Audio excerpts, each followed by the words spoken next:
The first submission which will be examined is from Dr. Veronica Evelyn, who is a certified sociologist, and she also made a written submission to the committee, which was examined last Friday.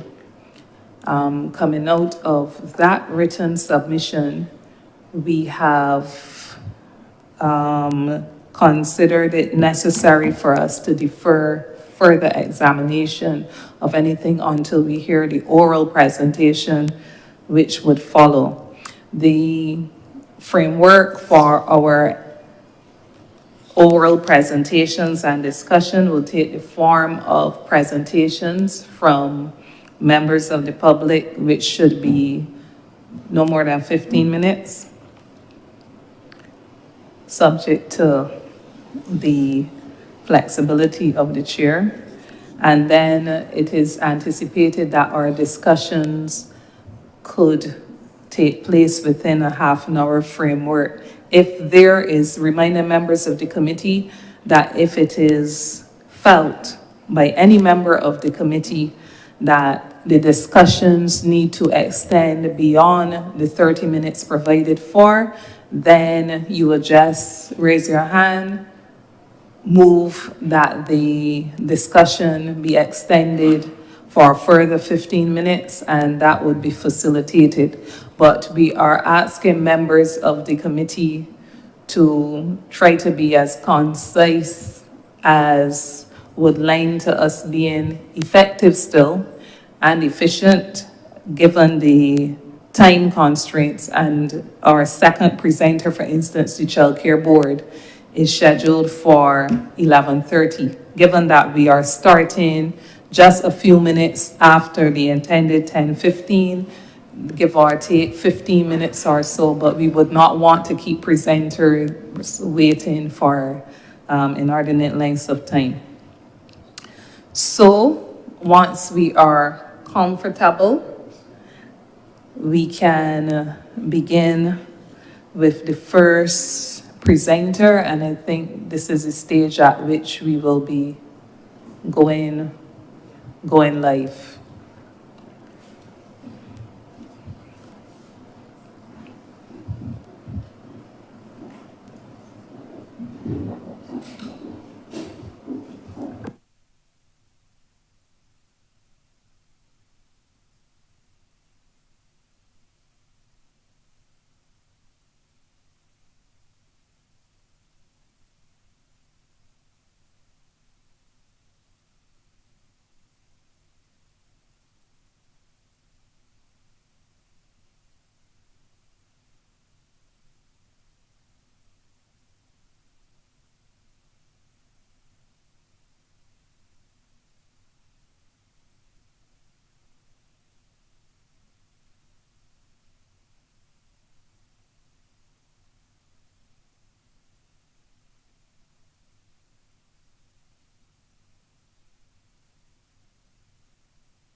press that.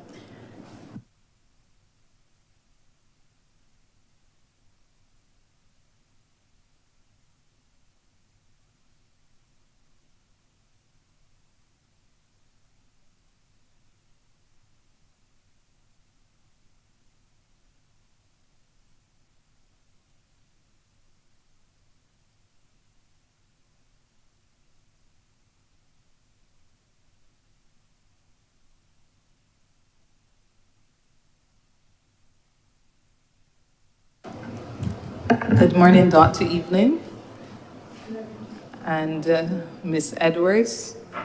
Welcome. The members of the Joint Select Committee, before which you are appearing, wish to express our thanks to you at the onset for responding to the request to offer comment on two very important pieces of legislation that are being considered for proclamation, specifically the Child Protection Bill and the Child Justice Bill. The committee has had the opportunity to examine your written submission, and further to that, we are happy this morning to have the opportunity to hear you present, and elaborate on the submission. While I continue to give you an opportunity to settle, I take the further opportunity to introduce members of the committee. My name is Tony Moore. I am the chairman of the committee. You met Deputy Chairman Senator King earlier this morning as well. Other members of the committee are Senator Canon Reverend Dr. John Rogers. And next to him, we have Senator Dr. the Honorable Chelston Brathwaite. Online, we have the Honorable Corey Lane and other members attending the meeting today, the session today, are, we have to my right, next to the Deputy Chairman, Ms. Sean Bell. She is representing the Chief Parliamentary Counsel. She's Chief Parliamentary Counsel acting. To her right, we have the Honorable Kirk Humphrey, who is the minister responsible for the ministry that will be overseeing the Child Protection Bill specifically, and his permanent secretary, Mr. Jehu Wilcher. The other members that you see in the room are the staff of Parliament that will be supporting the committee. To my left, we have the Deputy Clerk, and next to her, Deputy Clerk. So, yeah.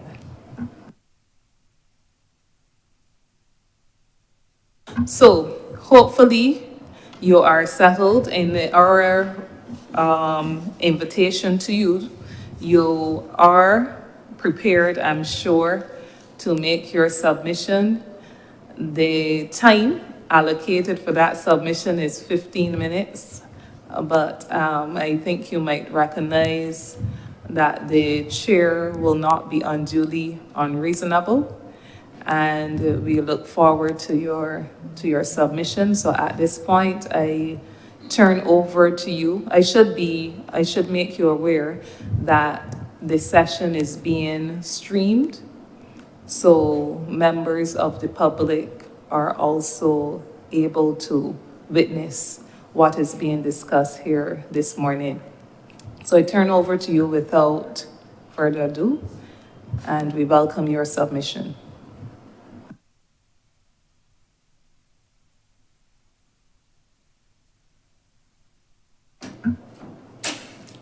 Thank you, Madam Chair, committee members, fellow Barbadians.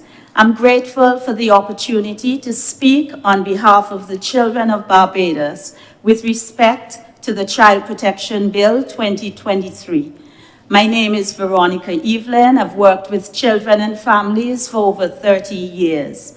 For the past 19 years as a consultant sociologist, I've conducted social action research and have trained trainers in Barbados and the region in the area of HIV and AIDS, health and family life education, and intergenerational poverty.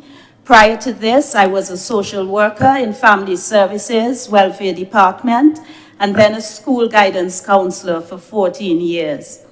Now, there is definitely a need to update and reform laws pertaining to the care and protection of children.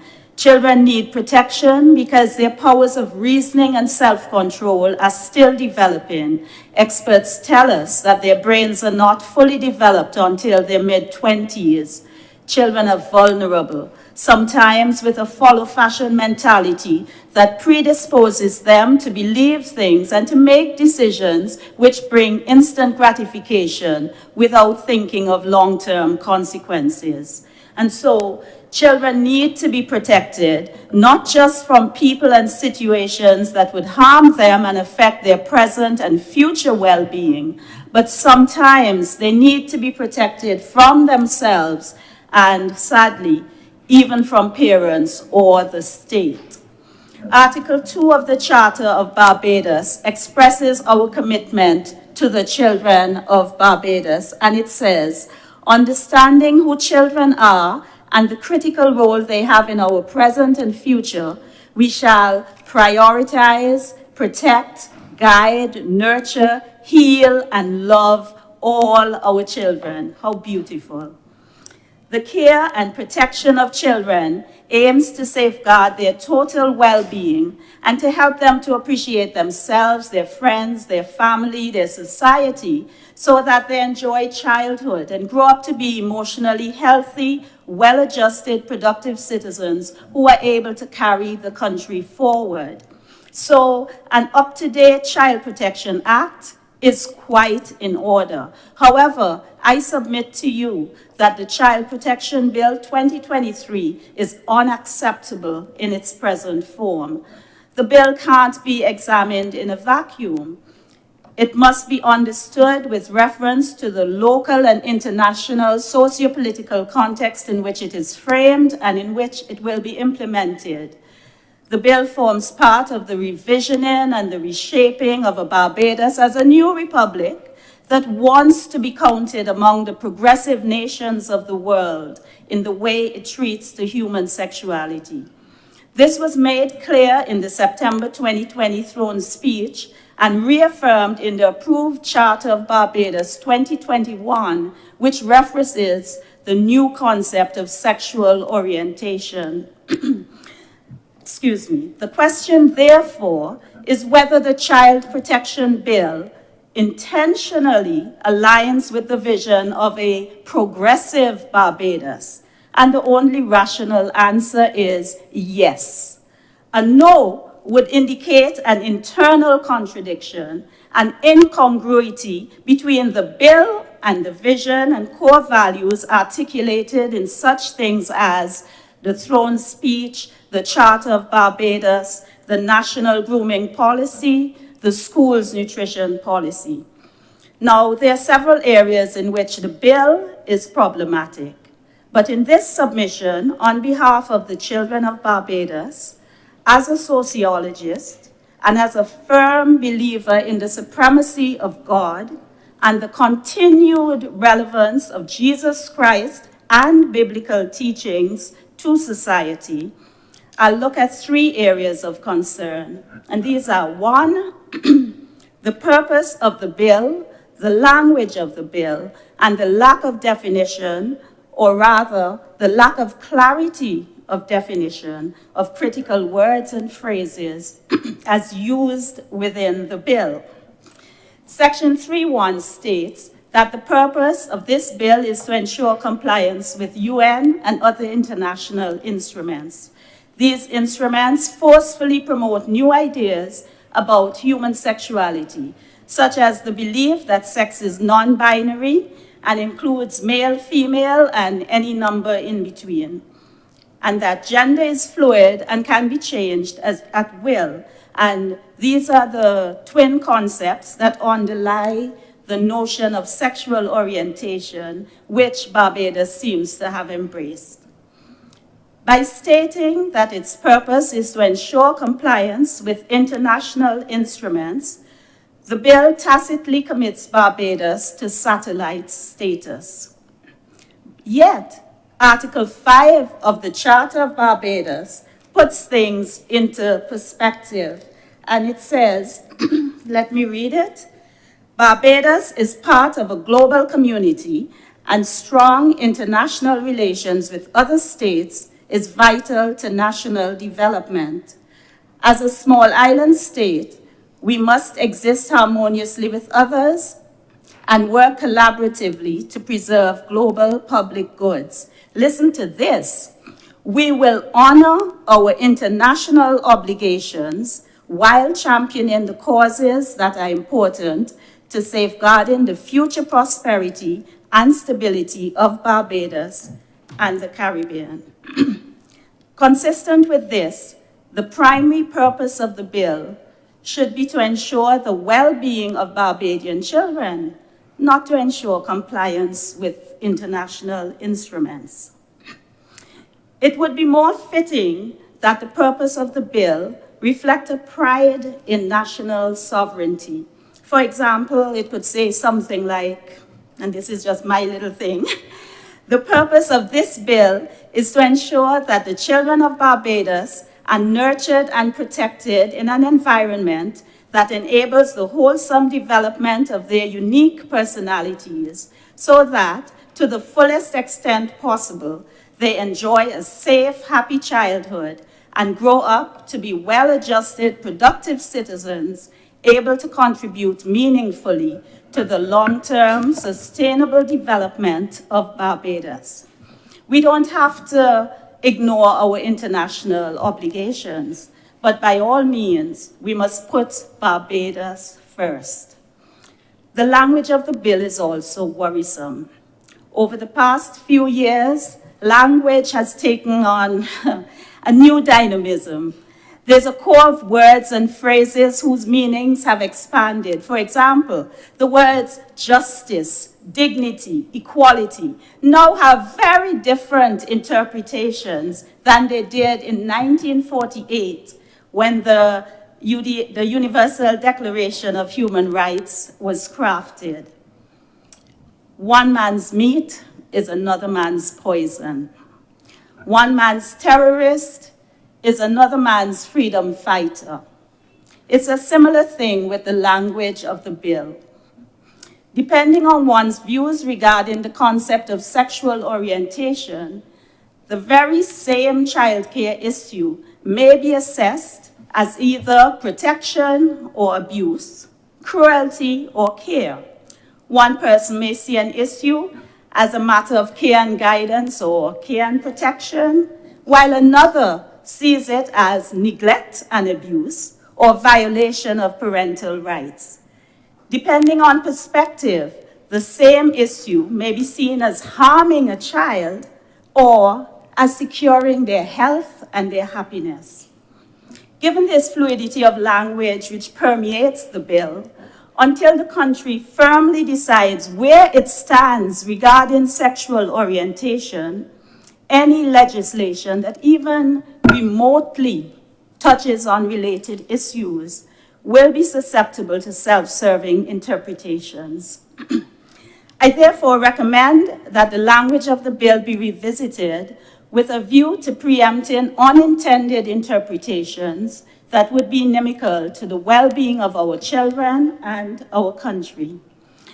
Another problematic area is the lack of definition, or rather the vague definition of critical phrases such as Section 3.1e, the best interest of the child, 3.2b, the capacity of a parent to properly discharge his parental responsibility, 3.2c, the physical, mental, emotional, or psychological needs and development of the child, 32D, the appropriate care or treatment required to meet the needs or development of the child. Section 4A, the safety and welfare of a child. Now, taken together and in the context of 3.1, Section 3.1, these subsections logically lead to questions such as, according to Section 2B, can the state consent to gender-affirming surgery for a child on the advice of a doctor without a parent's approval? Does parental responsibility include the responsibility of a parent to allow a child to change his or her gender if it's felt that this is needed to fulfill his mental, emotional, psychological needs and development? Can a care order be made with respect to parents who are deemed abusive because they do not support a child's belief that he or she is living in the wrong body? Section 5.1 outlines reasons for which a child may be in need of care and protection. In Section 5.1F, what does moral danger mean? What does Section 5.1H mean? And I will read it here. It says that the authority has the power to remove a child if that child suffers from a mental, emotional, physical, or developmental condition that requires treatment to cure, prevent, or ameliorate the effects of the condition or harm suffered, and the parent does not or refuses to obtain treatment. Now, tell me, what does that really mean? These are some of the troublesome sections of the bill that conscientious citizens like Ms. Felicia Dujon have persistently queried with respect to parental rights vis-a-vis the rights of the state. In the absence of clear definitions and within the context of compliance with international instruments, provisions of the bill are open to tailored interpretations. And this is no straw man. There's ample evidence to support such a claim. Consider, for example, the details of the Bowden decision of February 2019 in the Supreme Court of British Columbia, or the September 2021 ruling of the Supreme Court of Western Australia in the case of TM9. In both cases, there were legal wranglings based on the fluid interpretations of some of these very words and phrases, and I have made those documents available to you. Also consider the recent ruling regarding the Montgomery County Board of Education guidelines for gender identity. These guidelines permit school officials to develop plans to support the transitioning of children and to withhold this information from parents if they are deemed to be unsupportive of the transition.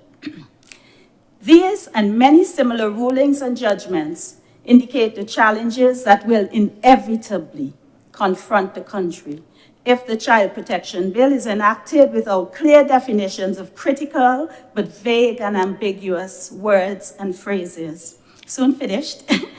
During the COVID-19 pandemic, the mantra was, follow the science and act out of an abundance of caution. The same approach is needed with the Child Protection Bill. Committing to the dictates of international instruments that espouse non-biological concepts is to abandon science. To enact a law without acknowledging the destabilizing social issues which similar laws have caused in other countries is to act without necessary caution. In proverbial terms, the choice is clear. The country can sensibly look before it leaps, or it can try to close the stable door after the horse has bolted. It's strongly advised that in all new legislation concerning children, the country act out of an abundance of caution. But if we insist on embracing the concept of sexual orientation as expressed in the Charter, and that is now being considered for inclusion in the new Constitution, then at least let's do so with our eyes wide open to all the ramifications. The Bible says A prudent man sees trouble coming and takes cover, but the naive keeps on going and eventually pays the price. Let's not be naive.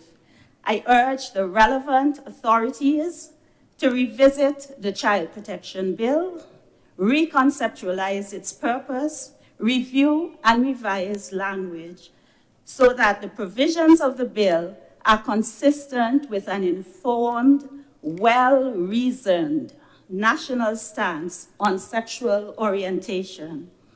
In all things, Barbados and the children of Barbados must come first. As stated in Article 5 of the Charter, while we honor our international commitments, we will champion our own causes in our own betterment. Revisiting and revising the Child Protection Bill 2023 is critical to safeguarding the future prosperity and stability of Barbados. It is also necessary for the true protection of our children who are our future, the ones who will carve the character and culture of our new republic. Thank you.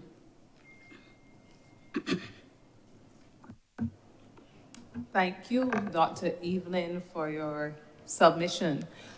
As we examine it, first we will turn to Chief Parliamentary Counsel, because there are a number of aspects of your submission that would challenge legal aspects in the way the bill is presented, specifically along the lines of the purpose of the bill, the language of the bill, and what you classified as a lack of clarity of certain terms of the bill. So, Ms. Bell, over to you for initial response.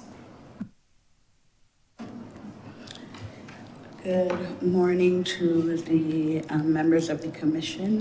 Good morning to all, and good morning, Dr. Evelyn. Just acknowledging your submission.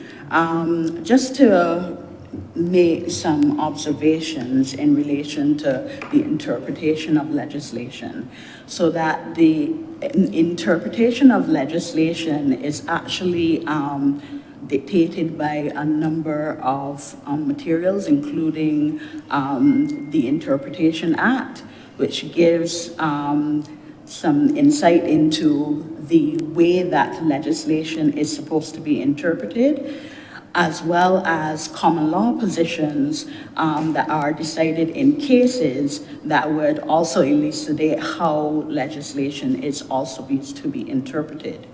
So that some of the conventions, as I will say, are articulated within legislation. So for instance, in the Interpretation Act, in the Law Revision and Law Reform Act, in the Constitution itself, those things have a bearing on how this legislation would be framed. And so it is with this understanding that you need to approach the legislation and how it is to be constructed. In terms of the purpose of the bill, I would take the opportunity now to indicate that you would have highlighted 3.1 and specifically 3.1a.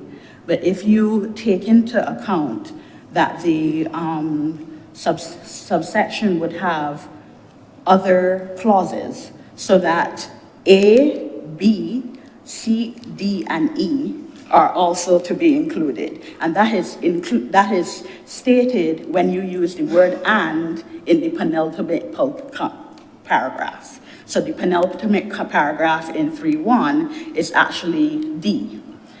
So that in full understanding of the purpose, you would have to take into account the fact that it is to ensure the compliance with the United Nations Convention on the Rights of the Child, Universal Declaration of Human Rights, and all other instruments to which Barbados is a party, and that is very important, a party. Then there are other parts of it that are stated.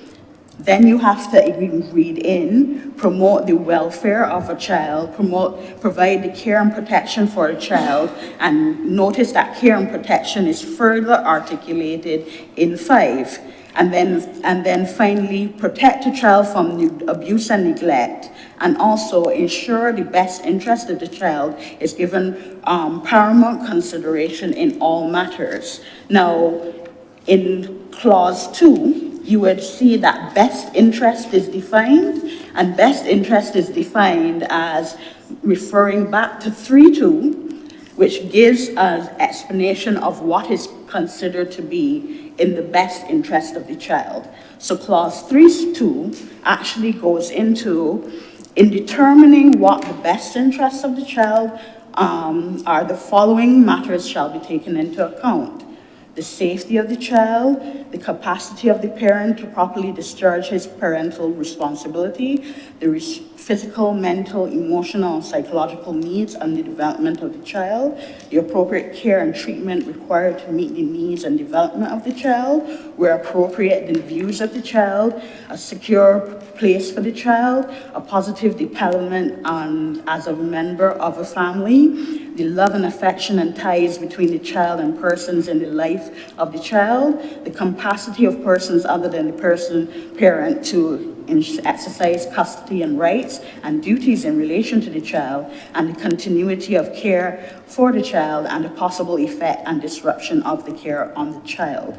So if you read the entire purpose, it is from 3.1a to b to e, and then certain parts of the phrases have in fact been defined.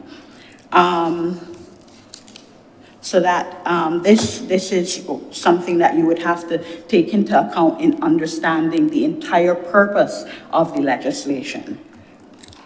I would have taken that into consideration. In fact, I went back to the Child Care Board, which this is, Child Care Board Act, which this is replacing. And let's look at section 3.2b in the bill, and then section 5 in the Child Care Board Act. The bill talks about parental responsibility. And remember, we talk about the one man's meat is another man's poison. Parental responsibility can be anything, because some people see, and when we look at the Bowden case and the Montgomery and so on, some people see parental responsibility as affirming a child in a delusion. Other people see parental responsibility as helping a child to change their gender to accommodate that delusion. But let's look at this. Sure. 3.2b talks about parental responsibility in general terms, yeah? All right, just a minute, because for the purpose of clarity, this is like a conversation, so we Okay. would allow, rather than another presentation, for CPC No, to... I was actually back. answering about the two sections. Okay, it So- seemed to the chair, sorry, that Oh, you had gone on to sorry. something else. No, I'm so sorry. So that 3.2b talks about parental responsibility. Now, in section 2, as you rightly pointed out, this is on page 14, it includes the rights and duties, just as it's defined in section 5.1 of the Child Care Board Act. I think that's page 9. But then it specifies powers, responsibilities, and obligations that by law a parent has in relation to a child. That is a broad, open statement, and it's an example of how linguistic ambiguity can facilitate a sort of self-serving definition. So on the one hand, we're looking at law, and on the other, we're looking at language. Okay, Ms. Bell? Yes, Chair, let me take the opportunity to indicate that when you're using the word law in legislation, this is supposed to refer to enactments that are passed in Parliament or through delegated power to a functionary, whether it's a minister or other type of functionary, to make subsidiary legislation. So that's enactments. Law also, the term law also refers to the case law that would be coming from the courts, so that when you are interpreting rights, duties, powers, responsibilities, and obligations that by law a parent has in relation to the child, when it says law, that is what circumscribes how it is supposed to be interpreted. So all the rights, duties, powers, and responsibilities and obligations as set out in law meaning enactments coming from the Parliament or set out in SIs, as well as those cases that are coming out of the courts. That is what that use of that language means, and that is how it will be interpreted. Thank you. Members of the committee, anything at this stage? May I ask a question, though? Certainly. I was wondering, is the drafting of this child protection bill, because when I look at it in its entirety, and especially the language and the purpose, I wonder if it was entirely homegrown or if there were external influences that sort of shaped the drafting of the bill. I think your submission to the committee recognized that any bills or contemplation must be taken within context, not only local but international and so on. But before I turn it to the drafters to respond, CPC to respond, what I would wish to ask of you is if you accept the response given that in law refers specifically to enactments and also cases that are judgments that have come down from the courts. I do understand the differentiation. I am not a lawyer, and I like to stay in my lane. I'm a sociologist. I cannot argue with law. Right. So much of what your submission has proposed concern with, though, are arguments in law. So it is important to get the responses in law so that the interpretation for sociologists and laymen like me is better understood. So CPC, would you wish to continue? Yes, Chair, just to underline the commitments that Barbados has made in relation to the international conventions, it should be observed that Barbados, now the main underlying international convention would be the UN Convention on the Rights of the Child. Barbados has been a signatory, has been a party to this, yes, it has been a party since the 1990s. So it signed on to the convention on the 19th of April, 1990, and ratified the convention on the 9th of October, 1990. The weight that should be given in terms of the signing on of the convention is, or the ratification is as follows, that a state that ratifies one of the international human rights treaties, of which the Convention on the Rights of the Child is one, it assumes the legal obligation to implement the rights recognized by the treaty. Though through ratification, the state undertakes to put in place the domestic measures and legislation compatible with their treaty obligations.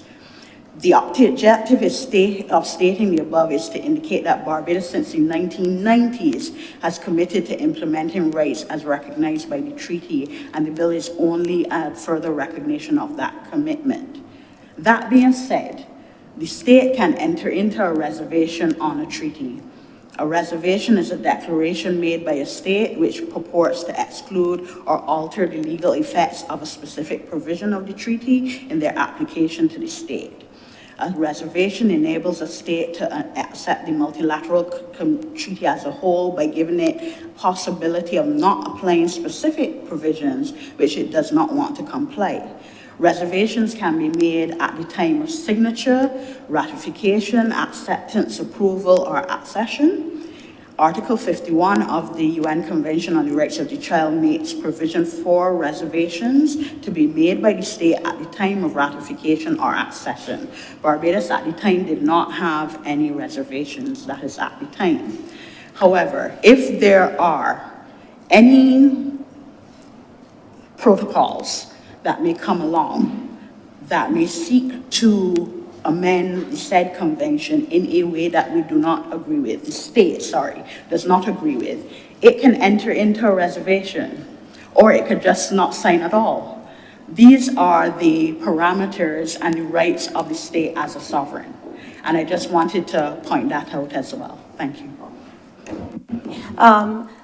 So is it possible, and would there be something wrong in stating the purpose in such a way that we placed Barbados, this is a child protection bill, so could the purpose be, the focus be on children and on their, this is in line with Article 5, on their contribution to the long-term sustainable development of the country?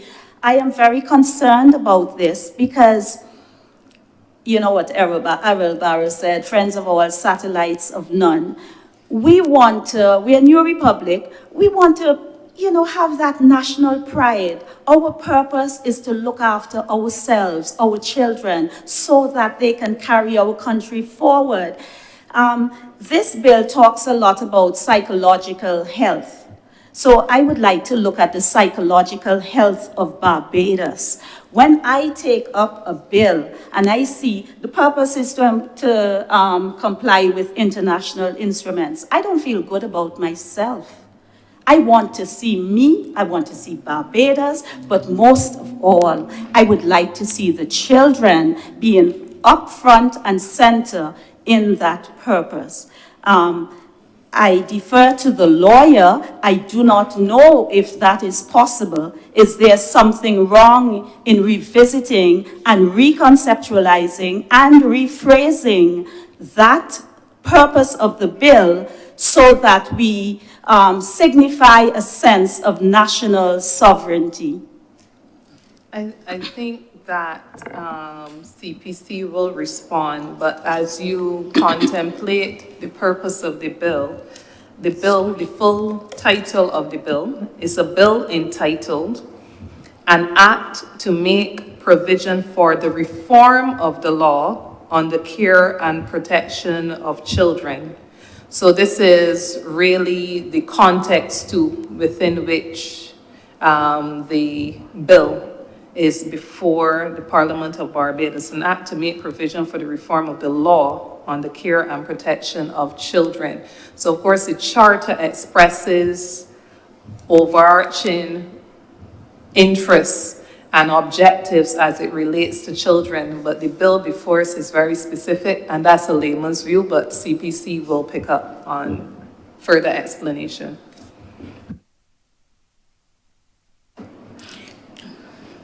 Yes, Chair. As I would have explained before, you cannot take A without taking B, C, D, and E, which were articulated in the bill. So that's the first thing. And the second thing is that the said international agreements, etc., they are speaking to the international norms that speak to care and protection and and respecting the rights of the child. So from that perspective, you would not be able to argue that the legislation is not child focused. It includes the guiding principles that are consistent with the UN Convention on the Rights of the Child, the child participation, paramountcy of the best interest principle, key procedures in care and protection processes through investigation and placement. It recognizes the need for care planning and helpful guidance in general approaches to child protection procedures. It also establishes a new and much needed court orders to assist in protection, rehabilitation, and reintegration of children, and recognizes the intersection between children in conflict with the law and children in need for care and protection. And that is its overlap with the Child Justice Bill, so that it would be difficult for you to argue in law that it is not child focused. Yes, and I'm coming here from the point of view of a sociologist and as a linguist of sorts, because I did do a master's in sociolinguistics. And I did mention, if you look at my submission, I did look at section 1E, section 3.2, C, D, E, and section 4. So it's not what is said, it is the interpretation. I would suggest that we look for a while at the cases that I brought to you, the one in Western Australia, the one in Canada, where these very words and phrases, the best interest of the child, people saw it as different things. And that is the problem that we are going to have to face. The best interest of the child can be one thing if I think that there is such a thing as sexual orientation, and quite the opposite. So even though this is a child protection bill, we know that protection on one side of the fence is actually seen as abuse. Care is seen as cruelty. Harm is seen as health.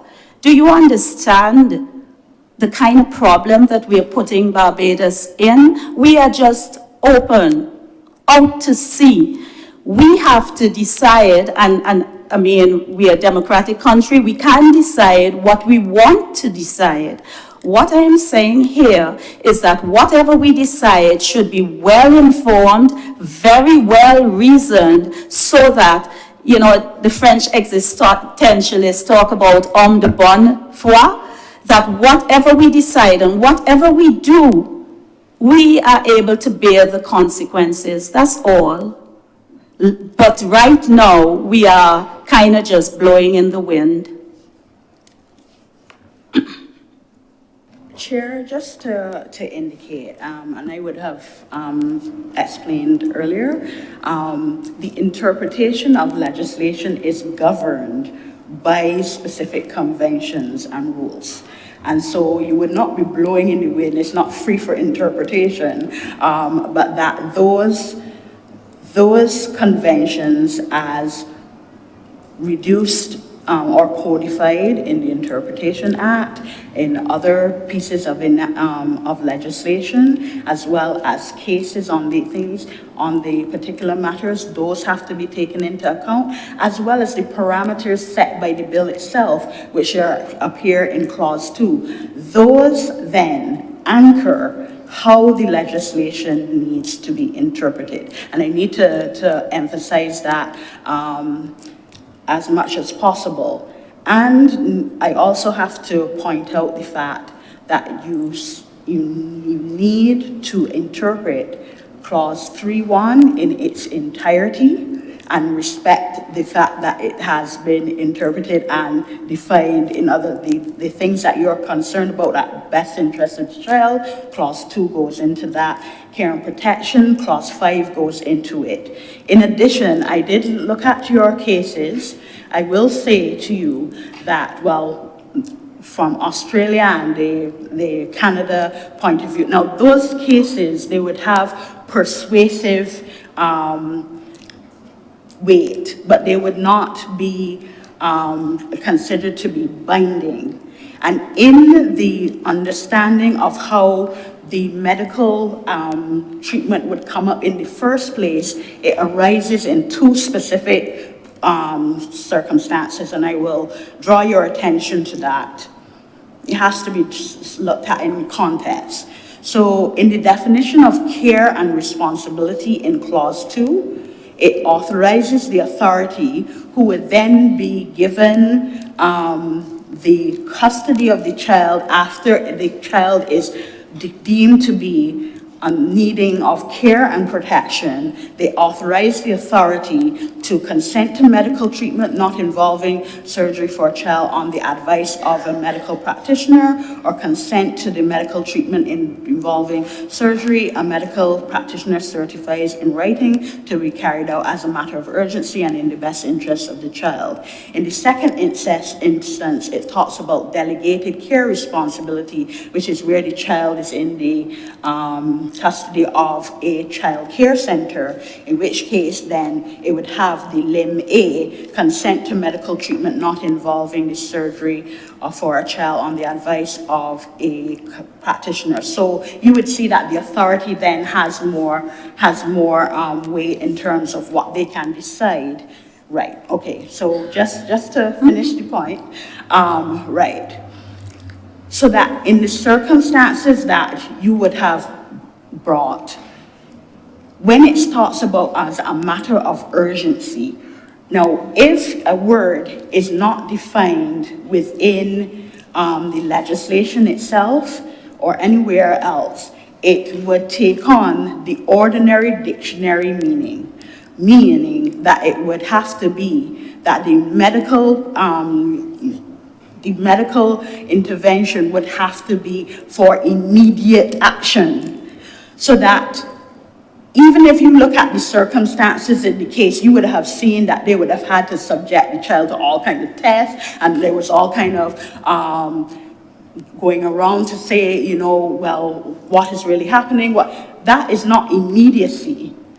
That may be urgent, but it's not immediacy, right? This is talking about immediacy, right? So the thing is that it's for immediate action, so that they can make the appropriate decisions in the proper time. So I'm just pointing out to you how this will be interpreted. And I need to make pains to specify to you that the cases that you would have raised are persuasive but not binding. So they may even look at it, but they have to look at it in the grand scheme of things, where you're talking about the circumstances that obtain in Barbados. That is why that you can't just say that it will be interpreted any old how, but that they will be grounded by all the matters that I would have stipulated to you. Thank you. Senator Brathwaite, I recognize you for an observation. Thank you, Chairperson, and good morning to all. Chair, I would like us to express to Dr. Evelyn our thanks for her presentation and for taking the time to review and to express her opinion on the bills that have been brought to our attention, and to express that it is important that in our consideration of these documents, that we obtain the widest possible input, especially from persons such as Dr. Evelyn, who is a sociologist, and others, to help us in our deliberations and to help us to fashion a bill that is relevant to Barbados today and for the future. I listened carefully to the intervention of Dr. Evelyn, and she made two important points in my opinion. One, that the bill must emphasize the well-being of the children of Barbados and not compliance with international obligations. Chair, during our meetings, we've had the opportunity to review both of these bills. And I am convinced that while they do take into consideration international context and international obligations, these bills are focused on seeking to do the best for the people and the children of Barbados. In establishing an authority to provide for the care, protection, and rehabilitation of children, to investigate complaints, to remove the child from homes where the child's welfare may be threatened, to monitor the operation of child care centers, to issue guidance for child care centers, to establish with approval of the minister policies and procedures respecting all aspects of child care, to provide for consultation and direction to relevant authorities respecting the care of the child, promote and safeguard this. All of this is set out in Part 2, Administration of the Child Care and Protection Bill. And there's much more that I could go on to mention, which is referenced there.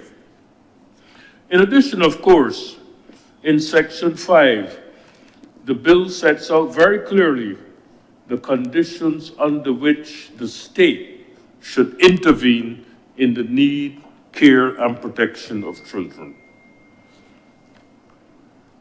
I must state that while it is true that the bill focuses substantially on our local reality, it does take into consideration the international context. And the international context, Chair, in my opinion, is not developed in a vacuum.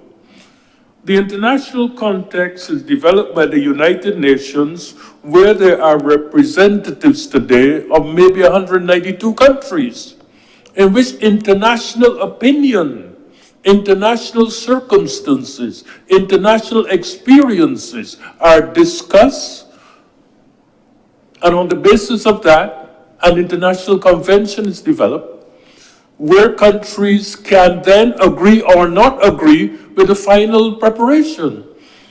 So in the United Nations, Barbados is represented, and therefore our representative would have an opportunity to participate in the dialogue and the discussion that takes place in the formulation of international standards, international conventions, bringing to bear the experience of Barbados and the experience of 192 other countries. So international standards are important. They give context, they give relevance, and they bring best practices to the table that may be relevant to the development of our legal systems. So the international context is important. But let me go back and say that this is a bill that focuses on the future of the children of Barbados and the relationship between the children, the parent, the home, the teachers, the society, the community, and how we treat with this important resource, which is our future. I am concerned that in the last paragraph of her presentation, she says the following, and I quote,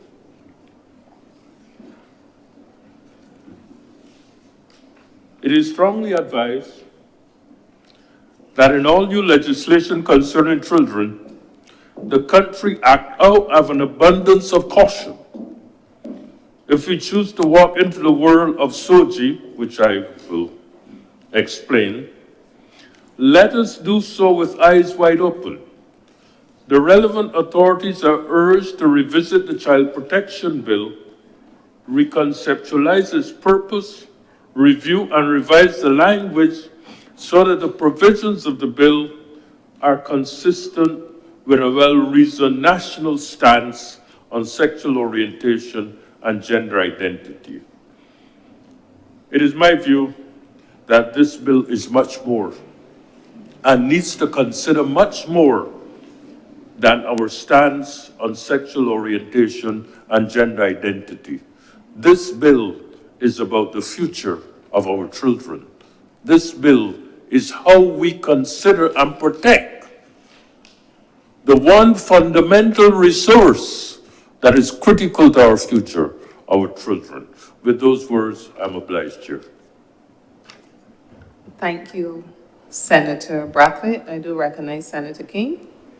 Madam Chair, we are at 16 minutes past 11, and I would like to move a motion that we extend this particular session by 15 more minutes. By no more than 15 more minutes. Is there a seconder? Seconded by Senator Rogers.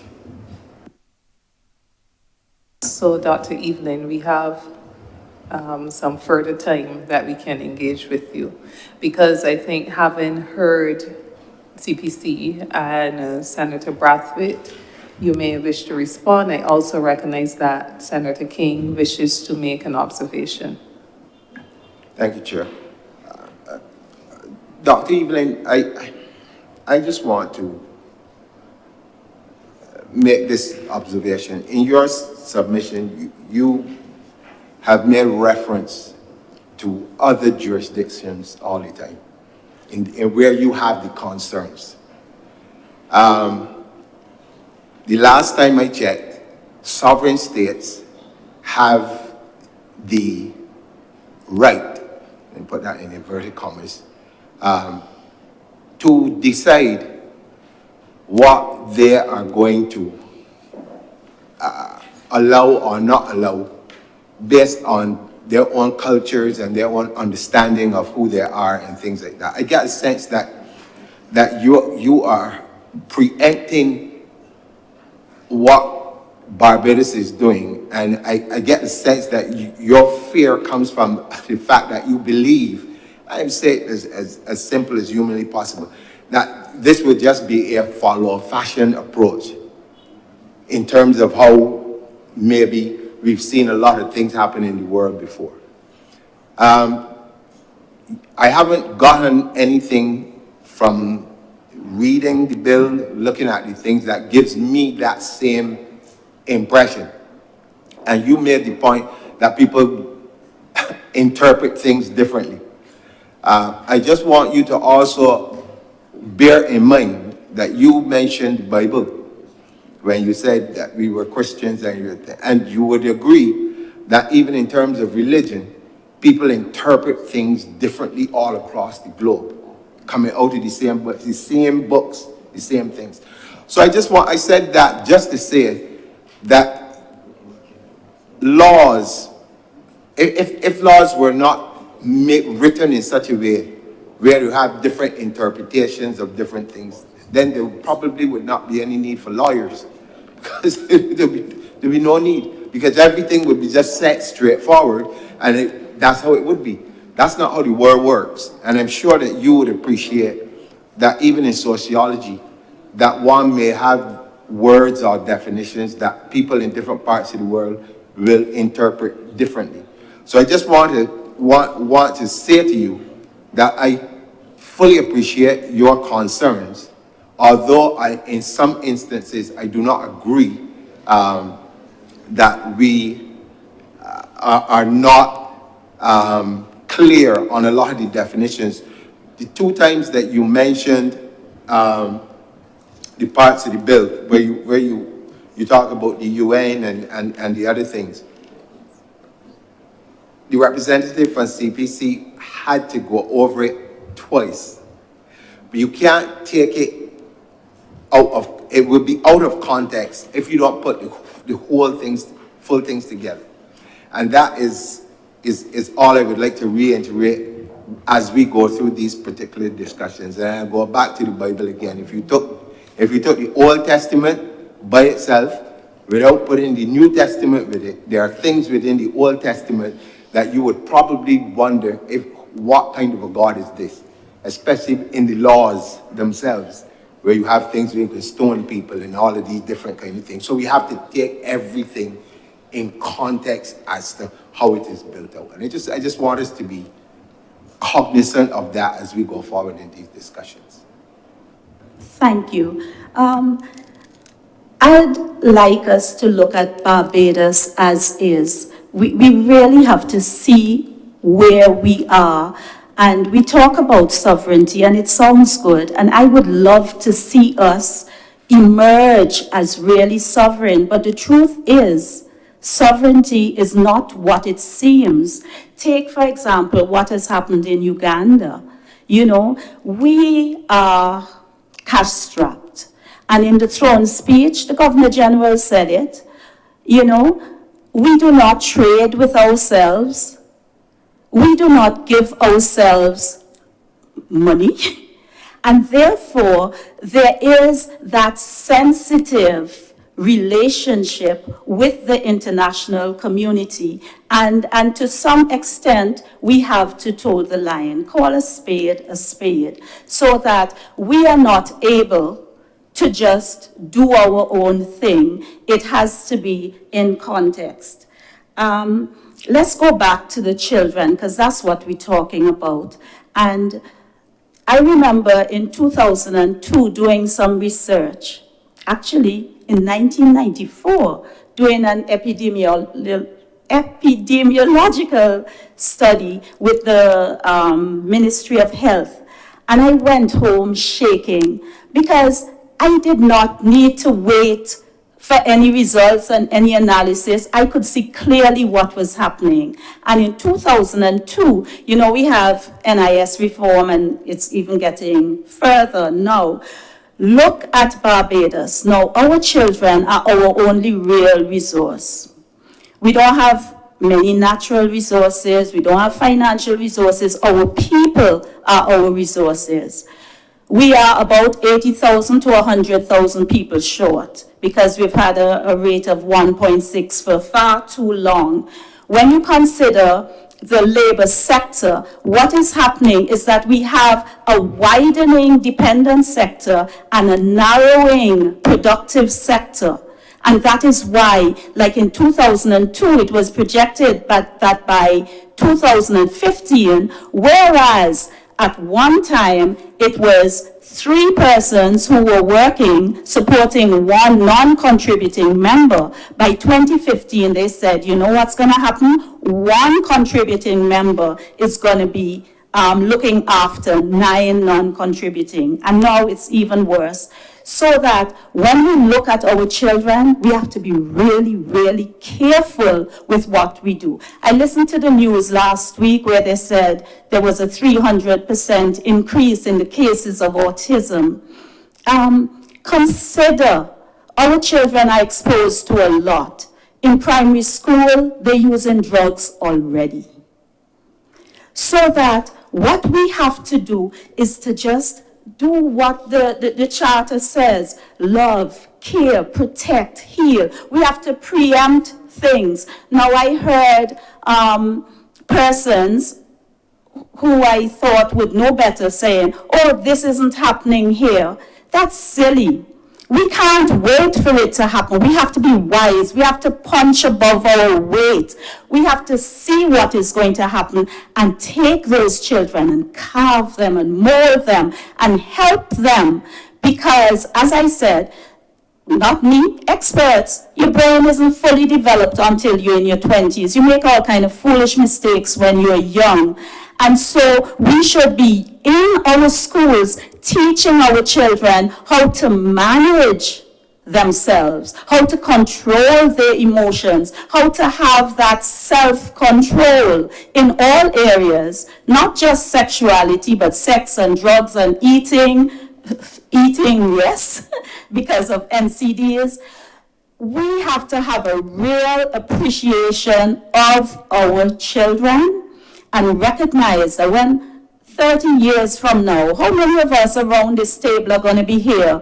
But those little preschoolers are going to be the ones sitting here, and the 18-year-olds, one of them might be prime minister.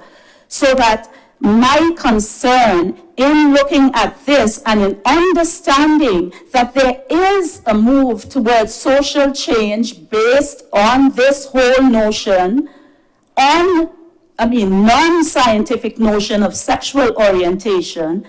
When your neighbor's house is on fire, you wet yours. Barbados, we need to wet our homes. What's sexual orientation? The World Health Organization says it has to do with sexual preference, attraction, and behavior. In that context, we have to save our children, save them. Thank you, Dr. Evelyn. And I think that we found ourselves at the stage where we are likely to be going over or reiterating previous comments that we have made.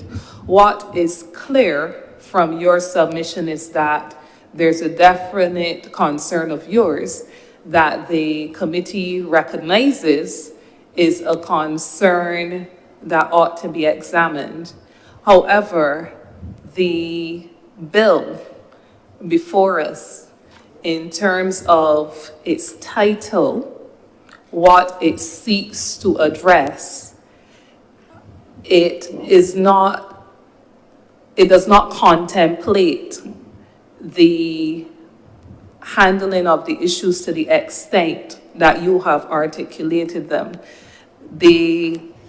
Perhaps it may be useful to have the policy of the government restated, because the bill and CPC has been very clear on it at section 5, or taking the purpose at 3.2 along with section 5, has been very clear that the concerns of gender assignment or sexual orientation in the way that you have expressed them do not square or will not be provided for or will not be allowed within the bill as it is outlined. So you have a concern, but your concern is not really a concern that is reflected in the bill, because the bill does not speak to it in the way that you have articulated it. The bill does not allow the state to assign gender or the state to make determinations on sexual orientation.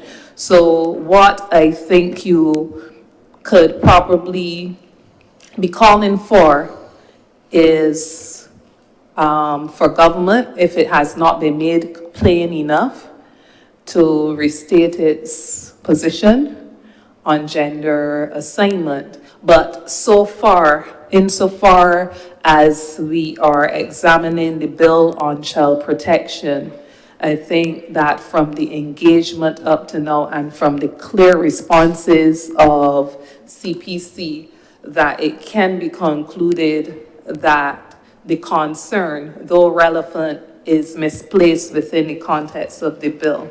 And the issue of sovereignty and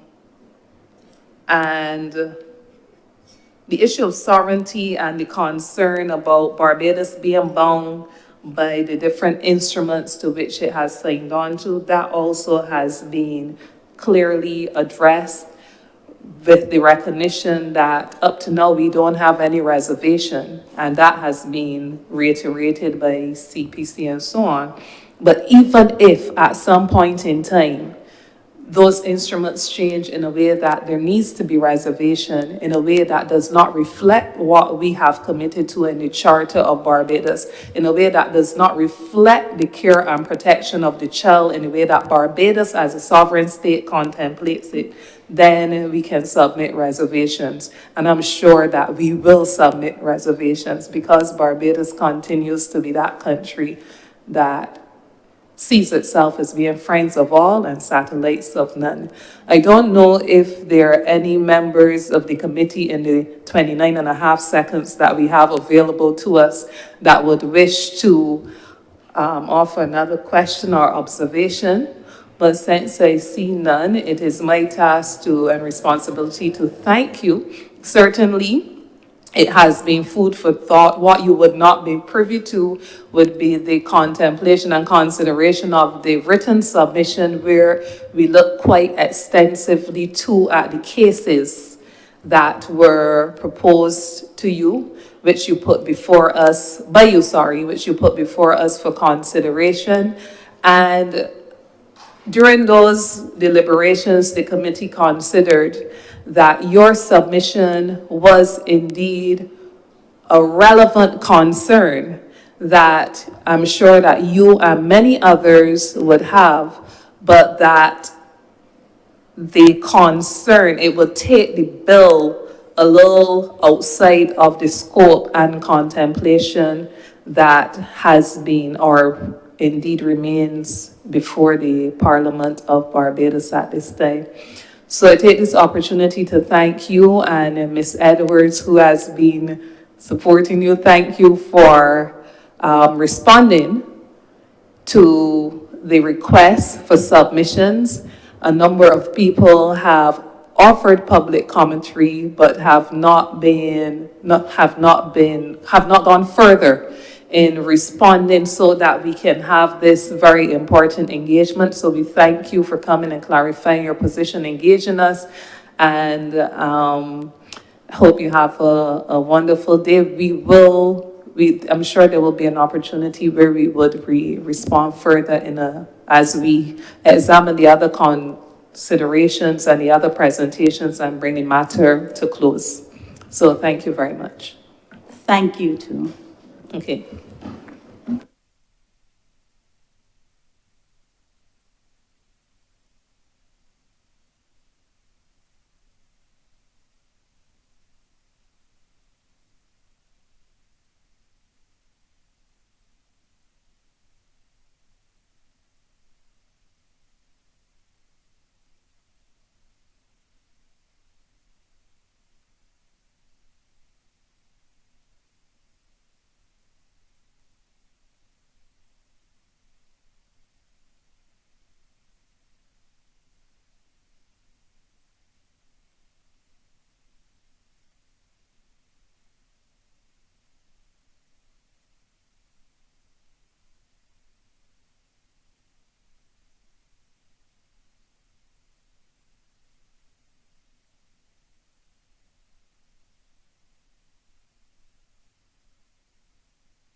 Recording in progress.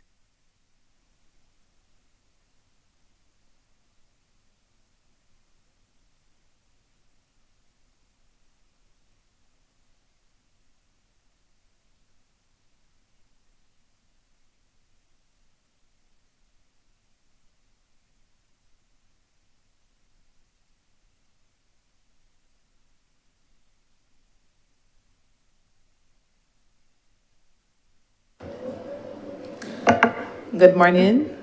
We're back in session. I recognize this morning with us a team from the Child Care Board. Welcome. This is a very important engagement. We're happy to be receiving your oral presentation as the Child Protection Bill will be the bill once it is passed that will replace the existing Child Care Board Act.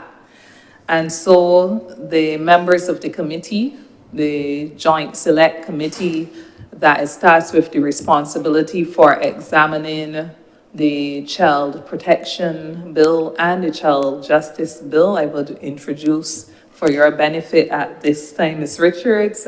We have, and going around from my left, we have Senator, I almost said Senator Richards. We have Senator Rogers, Senator Brathwaite, Ms. Cynthia Ford, and Deputy Chair of the committee, Mr. Senator King, and myself as Chairman of the committee, Tony Moore. We are the members of the committee. We have the Honorable Corey Lane.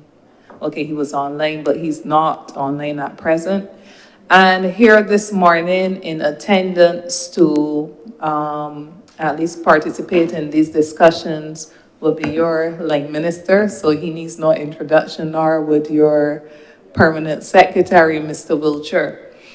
Ms. Richards, I would wish to turn over to you at this point in time to introduce the members of your team from the Child Care Board, and then you can get right into your presentation, which I'm sure you have been informed should be contained to about 15 minutes, subject to the flexibility of the chair. Good morning, Madam Chair, and good morning to the members of the Joint Select Committee. My name is Roseanne Richards, and my team is, to my immediate left, is Mr. Colin Sinthill, the Deputy Director of the Child Care Board. To his left is Ms. Carla Haynes, and she's a Senior Child Care Officer with responsibility for residential care. To her left is Ms. Julia Davis, and she's a Senior Child Care Officer with responsible for the Child Abuse Prevention Program. To my immediate right is Ms. Roxanne Sanderson, and she's the Senior Child Care Officer with responsibility for foster care and adoption. And to her right is Ms. Regina Dale, Child Care Officer. Child Abuse Section. Thank you. You may proceed. Welcome, everybody. So the Child Care Board in its present existence is responsible for the care and protection of children, and as we presently operate, we operate under Cap 381 of the laws of Barbados. The new child protection legislation, me and my team, or my team and I, we are eagerly looking forward to it being passed into law, because this new child protection bill offers us lots more to work with as practitioners in the field of social work, looking after the care and protection of children. However, while the Child Care Board has been an integral part of the process of developing or devising the new bill, which was laid in Parliament in May, subsequent to that bill being laid in Parliament, there was a lot of public comments, and we as the practitioners, our ears were to the ground. So we listened, and we went back together as a team to look to see how else we could make it not only user-friendly to us, but satisfying to the general public based on what they were seeing. My team, when we discussed it, some of the suggestions that came up. We didn't get a chance to go back. Well, I shared the information with my PS through his minister, but I think a lot of the information that came out, some of it would have to be referred back to the drafting committee so that some of the information could be amended in the proposed bill when any changes are made. So some of the things that we had highlighted that we thought should be considered, the first one was the fact that in the international scheme of things, child care centers should be changed to child protection facility, as internationally, a child care center refers to daycare facilities or day nurseries. So that is one of the changes having discussed with my team that we thought that could be considered. We also felt, and this would go back to the drafters again, that abandonment and desertion should be defined and a time frame for desertion should be included. Because when we heard well, not specifically this particular thing, but when we heard the comments of the public and some of the things that they were saying on the call-in programs, even in the marches, they think that we would have too much responsibility and their responsibilities would be diminished.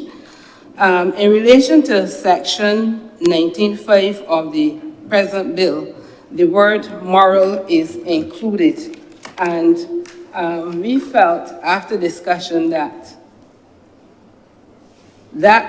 could be, and the drafters here, we felt that could be removed and just leave it to read, a child in need of care and protection where the child is, or where the child has been exposed to danger, and the moral could be removed, but the drafter would be able to speak to that.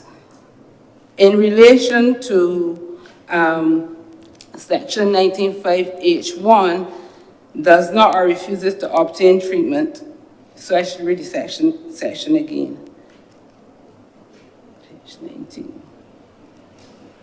And it starts, child in need of care and protection. A child is in need of care and protection where the child suffers from a mental,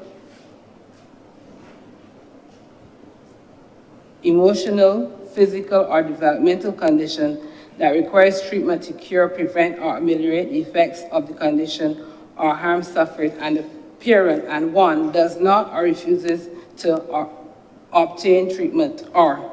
So the concerns were raised regarding responsibility, and it was suggested by the team, if a child is hospitalized, the hospital should act rather than call on the child care board. And the reason why that comes up very often is because as we presently operate, when children are in our care or when a child goes to the hospital to be treated, I think the hospital as a medical facility might have a lot of ability and responsibilities that they could use to determine, based on their professional and their mandate, how a child should be treated. Sometimes when parents don't show up or parents refuse, then they call on us, the child care board, to make a decision, and my team wanted a bit of clarity, so I suppose that is something that we could discuss as well. And the question here, when a child is hospitalized and the parents refuse to give permission for the child to get medical treatment, who is responsible? That was the question of the team. And in relation to that, the follow-up was, clarity needs to be provided on the role of the Queen Elizabeth Hospital and the Child Care Board as it relates to medical neglect, because these are concerns that are being raised. As it relates to the removal of a child by the director, and we're now moving to section 31 on page 40.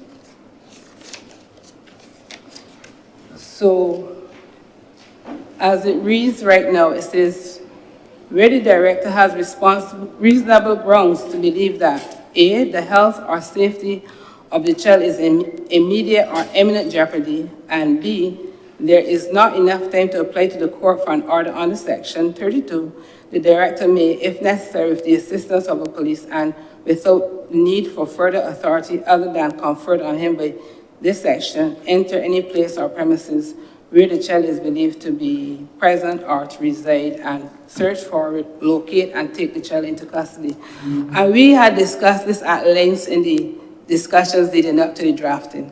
But having gone back and spoken to my team, they're still concerned, and we've all agreed that the word may should be replaced by shall to give everybody a comforting position to work with.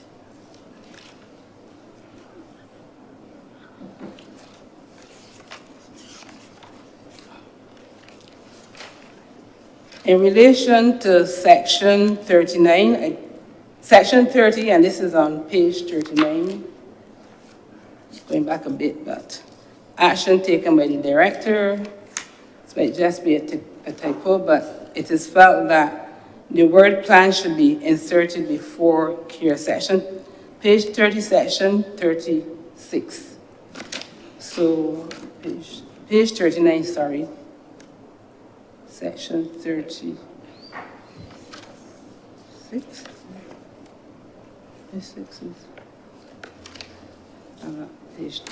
Page 39. It should be A, care plan. So sorry. A, sorry, not 6. That was a typo on my part. So the director may decide against taking any action where he considers that proper arrangements exist for it should be the care and protection or care plan. Is that the right one?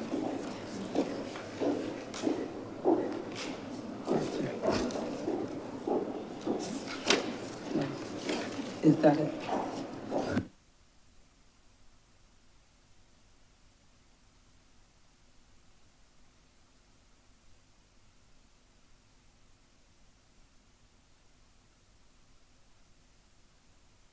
An error and we're trying to locate it.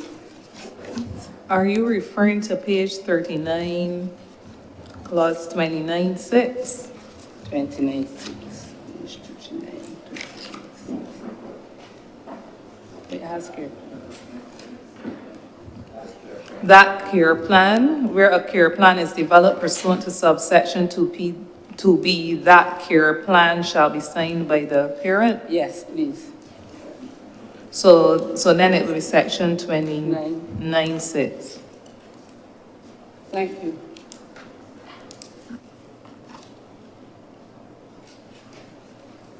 And the final, in our present circumstances, but more and more we are seeing children coming into care who are either developmentally delayed, they have not been taken care of in terms of their medical treatment up to the time, and they're displaying extreme behaviors.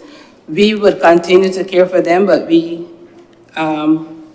acknowledge that in our current establishment, as we stand up right now, we are beginning to prepare for the amalgamation of 4 social service agencies. When these 4 social service agencies come together, we will have a new entity. I'm not sure what the name of that new entity would be, but the Child Care Board would be no longer the Child Care Board in its current form. And we are accepting that going forward, we would need to make provision for that treatment facility to treat those children that would be coming to us. We are eagerly anticipating the passage of this new legislation, because not only as practitioners, but if I were to put another hat on, the level of care orders that we're now exposed to in this new legislation gives us much more room to do what we have to do to better protect and care for the children of this nation. Thank you. Thank you. You may proceed as well, since you have the floor with the comments on the Child Justice Bill. So in relation to the Child Justice Bill, again, my team and I looked at it, and the issues that were raised. So we figured that some clarity to that could be of assistance. And then reference is also made, another concern, that throughout the Child Justice Bill, reference is made to a secure residential treatment facility. And the team is saying that this needs to be clearly defined. The facility needs to be identified for protection and treatment. Definitions and examples are required, for example, children's home, secure protection facility, and secure treatment facility. In addition, a secure treatment facility is needed for children who present with the mental health issues and/or drug abuse or drug-related issues. And the final comment from the team is that timelines should be identified for the execution of court orders. But one of the things that I would like to suggest as a person who would have practiced law, we are having the bill laid, and I know that most times legislation or bills come with subsidiary legislation, and when we get the subsidiary legislation, more things will be outlined as the day-to-day policy and practice, and therefore, as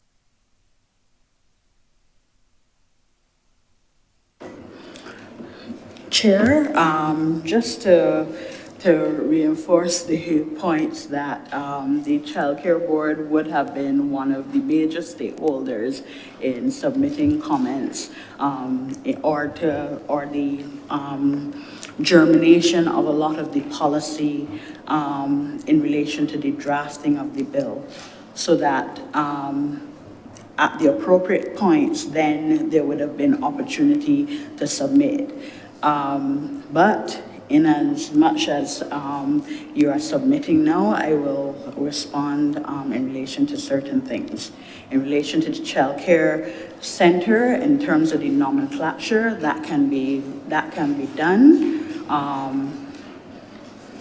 And once we have the approval of the pilot ministry in relation to the nomenclature, that can be done. In relation to abandonment and desertion, those will take, the action is supposed to be interpreted. It is supposed to give the context in which the intervention of the state is to be made, so that the intervention of the state is articulated by talking about care and protection and what it is supposed to be defined as. So that clause 5.1, a child is in need of care and protection where, and then it states the situations where their intervention will be necessary. As such, then all the actors, including the director, would need to make a determination in terms of the role they will play in assessing the suffering from a mental, emotional, and physical and development condition. If it is that there is another actor that needs to be included in that decision-making, again, that is a policy decision that has to be communicated to the pilot ministry. Thank you. In relation to... Perhaps the one piece in the legislation that we discussed the longest, I recall the original position by the CPC was that it should say shall, that a police officer shall be present. But I also recall the position by the consultants who were assisting with the drafting, and then the original position of the board, that perhaps may, because there may be circumstances where it is so urgent and that there's no police officer present, that it is so urgent that there's a need to act.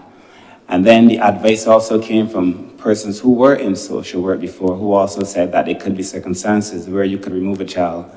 It may not necessarily be confrontational, but if you say you have to have a police, you cannot act at that time either. So the may allowed you to go with the police. The may allows you to go with the police. Whether they were saying the director may enter any place or premises where the child is believed to be present or to reside, or the director shall. I thought that the question of using the word may or shall related to whether or not they can enter any place or premises, or as opposed to whether it related to the police, because I thought that the words if necessary related to the assistance of a police officer. It's just like where the punctuation is that account the discussions to which the minister referred. So that the original advice from CPC, as would be recorded, is that the use of this particular type of provision would have been unnecessary in the sense that you could apply for an emergency protection order, okay? We did have a meeting in which it was impressed upon me that there were circumstances, in fact, that were so critical that you needed to intervene, and you would not even have time to apply to a court, even though the proceedings would be expert in it, that would be using an emergency method to apply. We then went through a discussion of making sure that it wasn't a situation that would be arbitrary, which is why in A and B, it specifies the specific circumstances in which you can intervene in this way. The child has to be in immediate or imminent jeopardy, and there is not enough time to apply for the court under Section 32. Those were the parameters to limiting, so it is not even an arbitrary intervention. On top of it, in order to remedy the fact that you did not go to the court in the first place, it specifies in clause 31(2) that you are to go to the court within 24 hours and to make sure that you make the application. And you are to inform the court to apply to the court, and you are also to inform the parent, in which case then you would offer the parent the time to appeal. So that those are the situations with which you are supposed to tie and One be removed if necessary from the director may, and put the director may, if necessary, with the assistant, ... That is what was the position that was put forward. However, the whole concern behind this particular section from my team was the fact that as practitioners going out there to enter and remove, they felt the need that there should be police presence, because in most circumstances, while the law gives us the authority to do what we have to do, the concern was that the police should be there to ensure that there's no interference with us performing our duties and doing what the justice or the law requires us to do. So that was that situation. I see, Miss Chair, but as a practitioner, you would put in place the necessary mechanisms for how you would execute your duties. And it was, the mayor was only, and we have to go back to the discussion, the mayor was only to give you flexibility, right? If it is that you wanted to, and please note, CPC had issued the warning in the first place, okay? So it must be acknowledged. Okay, good. Okay, right. So that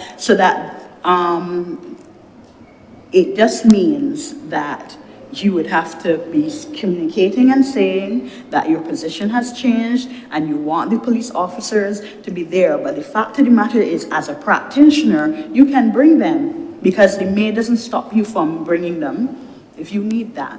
So I take the point, but again, my team has often said to me that when a call is made to the police, we're supposed to go X or Y place to do X or Y. Sometimes we are often told we don't have a police, we can't go, and because of I know what I said prior, but I have to be fair to my team as well as what it is that we're going out there. Just to clarify, the discussion we had was exactly that. And it came down to, in the absence of a police officer, can the board act or not? And if we're saying that, there are two things. If we're saying that they can only act if the officer is present, it would mean in the absence of a police officer, they cannot remove a child, even if the child is in immediate danger. The position put forward by the team at the time, including the Child Care Board, was that there could be circumstances that are so egregious that require immediate action.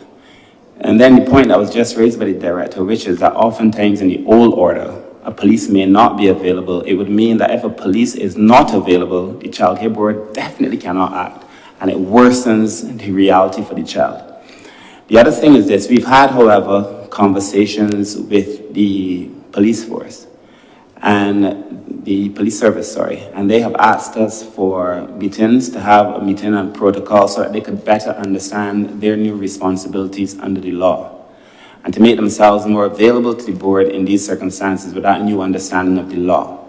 My concern, having been influenced by the conversation, because originally my position, having worked at the child care board, was necessary. It was always the case that a police shall be necessary.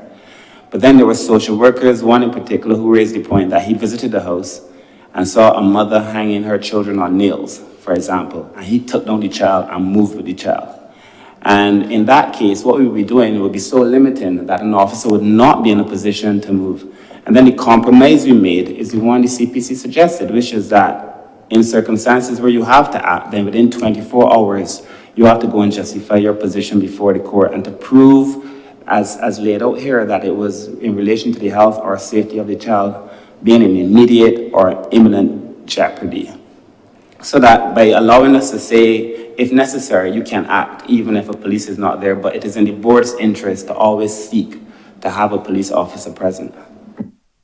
I think that perhaps I'm hearing the conversation being influenced by another hat that I wear from time to time.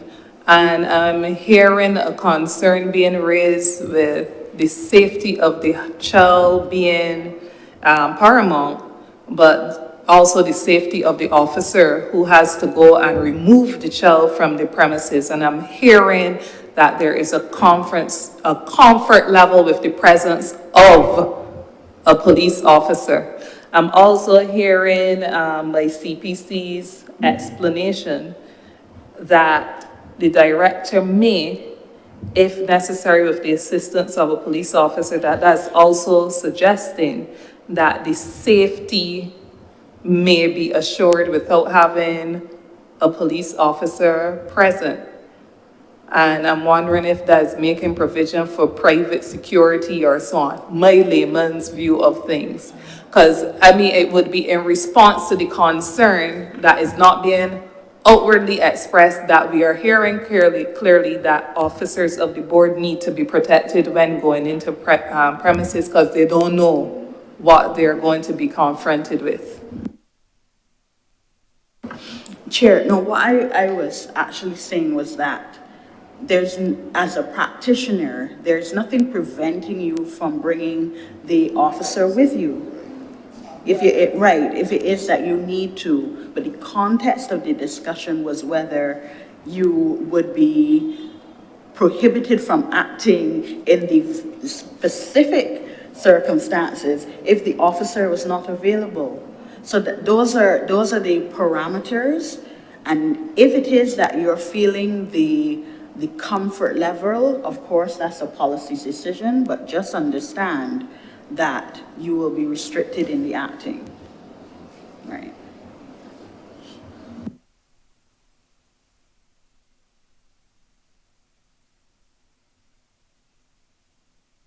Any other comments on this one from members of the committee? Because what we are hearing is a very delicate balancing of obligations and responsibilities and of who is protected at all times as well. I do recognize that Minister Abrams wants to make an intervention. Thank you very much, Chair.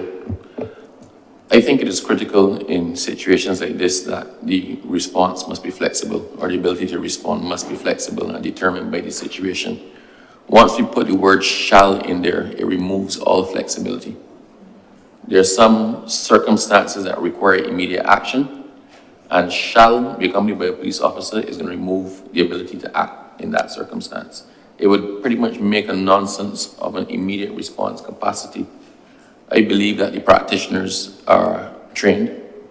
They deal with situations, they can evaluate if it is safe to do so, and the interests of the child so require, then you should have the ability under the legislation to take your action.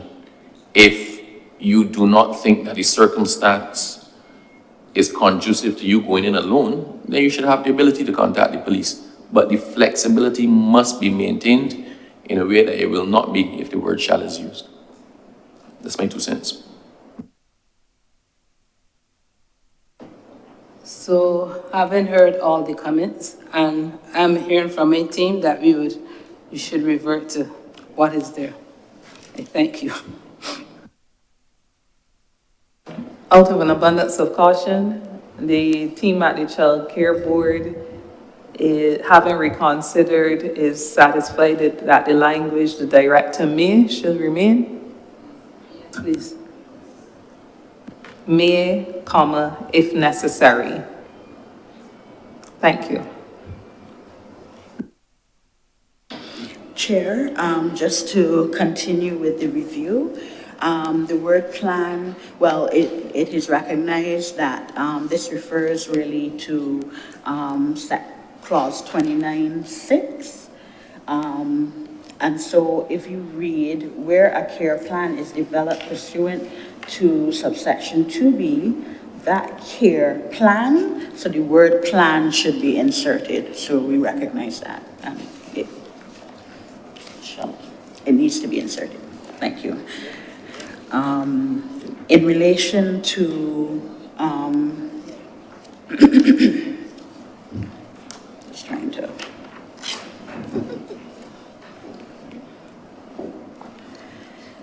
in relation to clause 2, which makes provision for the residential treatment care center, of course, this particular section was subject to discussion as well, and the main insertion that would have been new was in relation to what happens to the 12-year-old, the person who is less than 12 years old who commits very serious offenses and then has to be dealt with because they can't be dealt with under the criminal justice system. You would then have to deal with them under the child care system, and the residential protection and treatment center was supposed to be the area where the facility where such persons would be dealt with. There's also the significant threat to others, and then in need of care and protection as defined by the clause 39, which is really 40, so that needs to be dealt with in terms of the reference. But in terms of extreme behaviors, this is where this is a new limb that would have to be introduced, and this is a policy matter. So if it is that we need to introduce a new limb, speaking to children with extreme behaviors, then we would need to intervene. However, I would draw your attention to clause 5, which speaks to where a child is in need of care and protection, and in relation to the same, where you have the mental treatment and physical development condition, where the parent may refuse to obtain treatment, or there is an unavailability in relation to consent for services, where there's a mental, physical, or developmental condition. The question was whether it would actually fit under there, or actually under any other limb that is there, or if it is that it should be properly dealt with specifically as its own limb. My view is that perhaps we can give you a concession in terms of providing its own limb, but it would then have to mean that clause 5 as well as clause 33 would have to be amended to reflect that. And again, this would be a policy decision.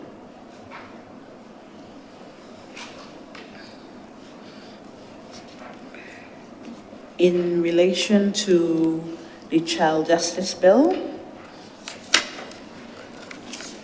we speak to the word beliefs. Again, that takes on the ordinary dictionary meaning of beliefs, and it is wide, it would then contemplate as wide as possible an interpretation, because you don't know what those particular things are. And so in that way, you would then have to appreciate that there needs to be as wide as an interpretation as possible in order to contemplate the many beliefs that people have.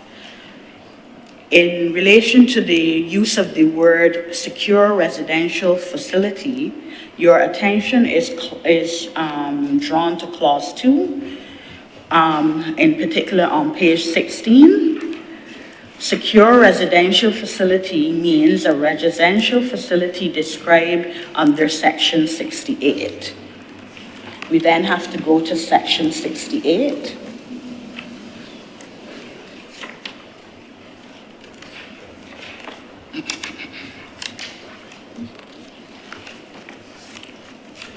As you can see, the shoulder note says secure residential facility, and in fact, part 10 speaks to secure residential facility and speaks to the management, administration, and operation of those facilities. But in particular with 68, it provides how this secure facility is supposed to be interpreted. So it means a residential facility designated under this act for the purposes of the assessment under clause 8. Detention of a child prior to or after initial inquiry is conducted under this act.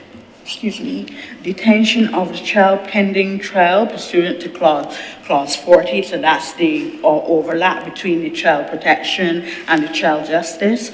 A reception and rehabilitation of the child who has been sentenced to a term, and we were saying that we would not refer to imprisonment but detention, or a like type word under this act. And residential protection center for the purposes of reception and rehabilitation of children who require psychiatric or psychological treatment or treatment for substance abuse pursuant to section 40 and section 70.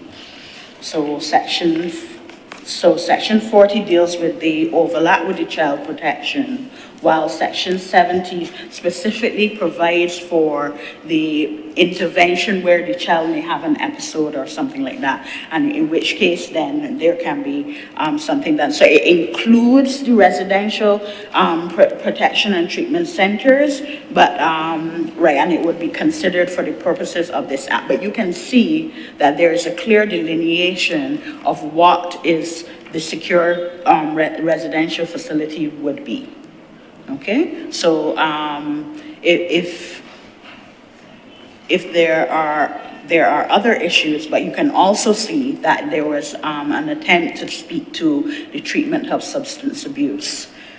In terms of the timelines identified for the execution of orders by officers. Now, you would have made allusion to this, but I would draw your attention to specifically, and crave your indulgence, Chair.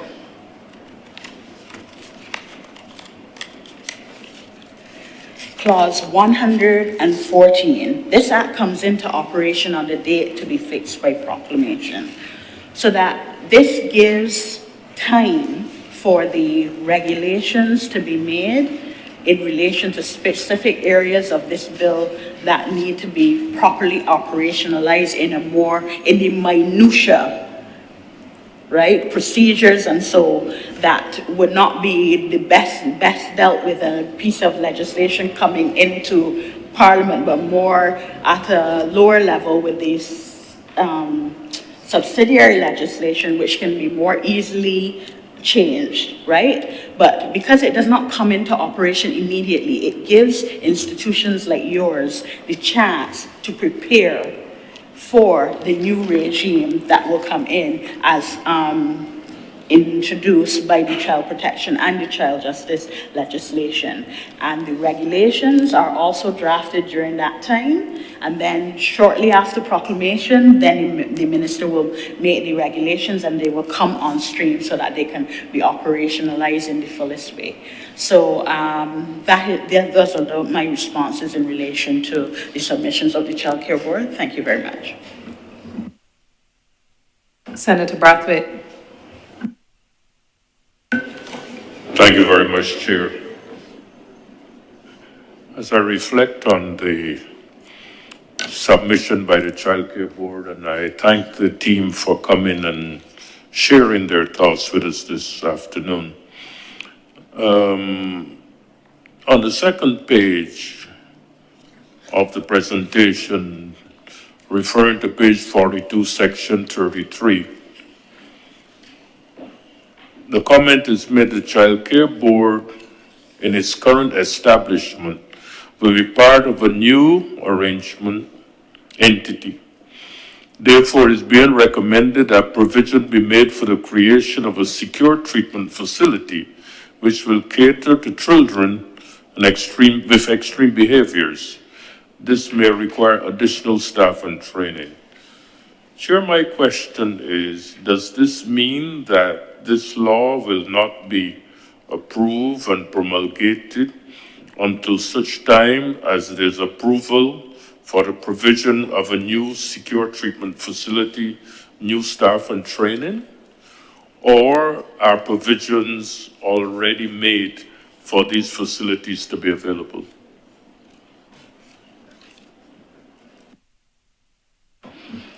Chair, it makes provision for those things to be put in place. There's some things that are already in existence, and if you would recall, in the review of the Child Justice Bill, in relation to the specific provisions, you would recall that the reformatory schools would have been considered for the purposes of this legislation to be secure residential facilities, so that those systems already are in place. But the bill also contemplates that there would be need for other facilities to be established.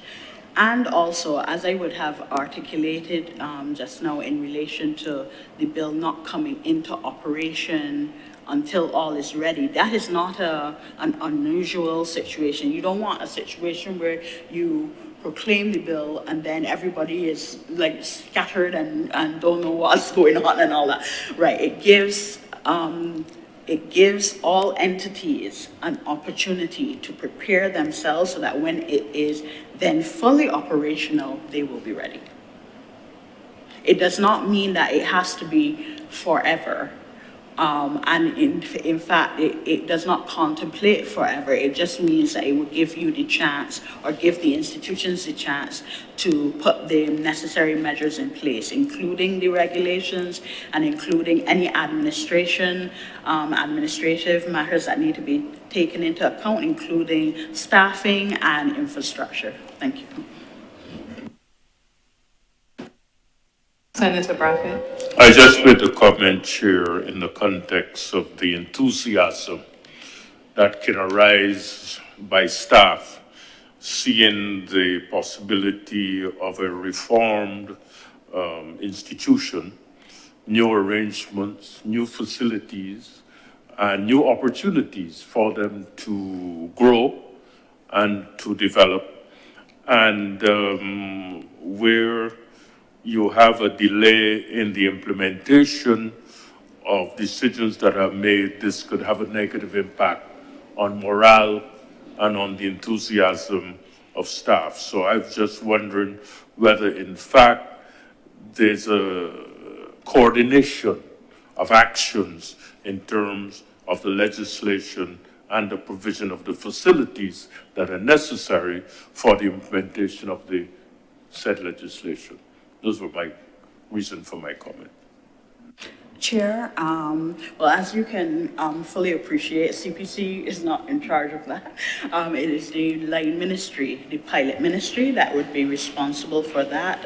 So Minister Humphreys would be here in relation to that coordination of all the entities and all the things that would be needed, including the instructions for the regulations, although in anticipation of this matter, the office had put forward before some recommendations into the direction, but it is the line ministry, the pilot ministry, that is responsible for coordinating all of that. Thank you. Okay, just for clarity.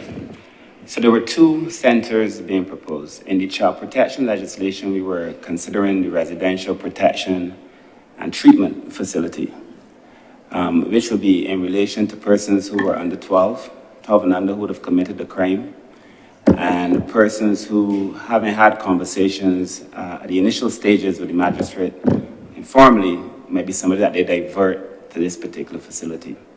There was another facility which was a secure residential facility for persons who would really have committed a crime, who traditionally would end up in one of the penal institutions like DODS. So there are two facilities. In relation to the residential protection and treatment facility, this is meant for those children under 12 and persons who are not really criminals, but who perhaps could have been hungry, committed a crime, whose, when you look at these circumstances, there's reason to give them an opportunity that does not bring them into direct contact with the system, the justice system. And the current reality of Child Care Board is that they cannot cope with this, because even some of the children now who are at a certain age exhibit such deviant behavior.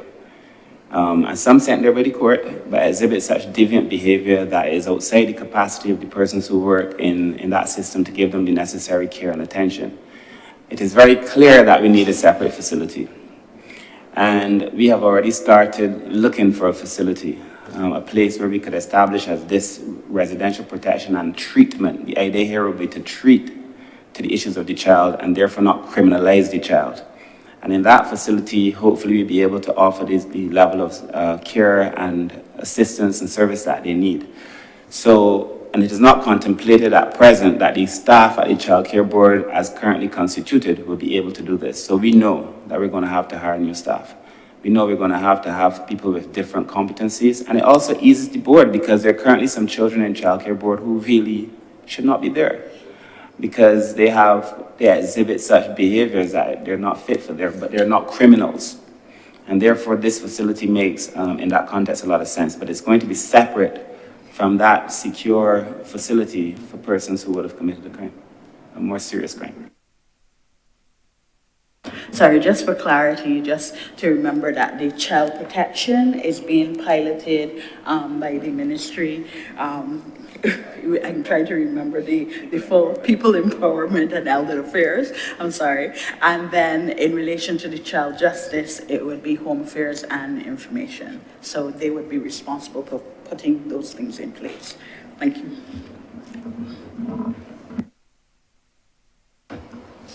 During our examination of written submissions, there was one particular submission that made reference to diversion. The Child Justice Bill, starting at section 33, makes reference to a process of diversion. As it stands, the process contemplates that a magistrate will have initial meetings with the child to determine if diversion then should become necessary.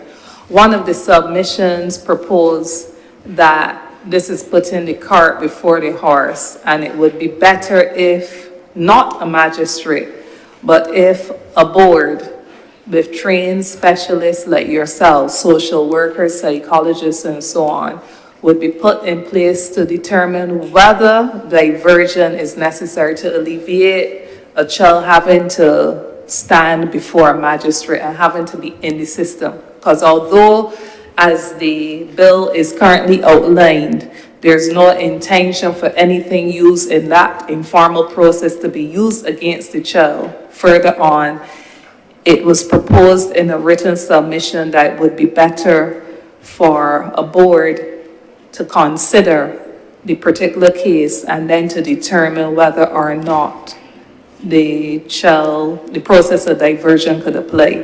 What is your view on that as practitioners in the field?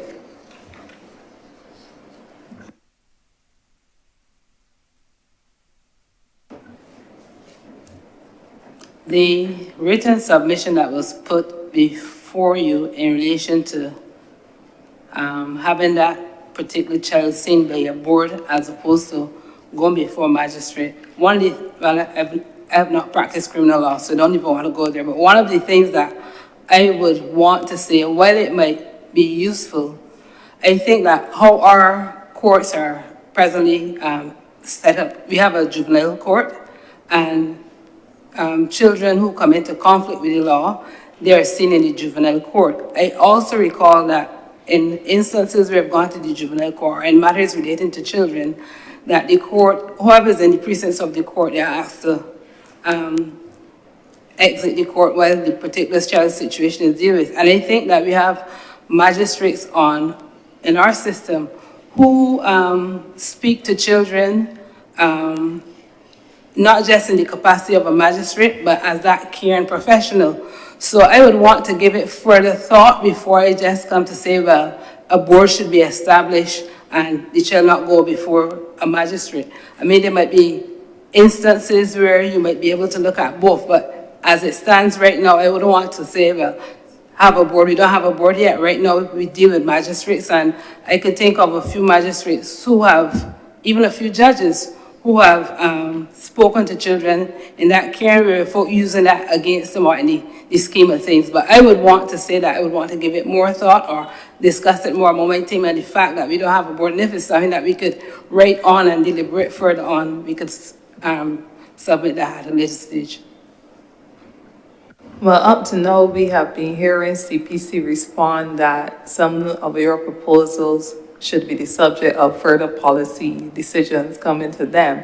So I just raised the question because then it may be entirely possible where there's not currently a board that it could be a policy decision coming out of these discussions that maybe a board is necessary for that purpose. And this is not to say that some magistrates, as you've said, would not speak to children in a caring way, but I think the background of the submission was that a child shouldn't have to be in the court system at all until it's established that the particular case needs to be in the court system.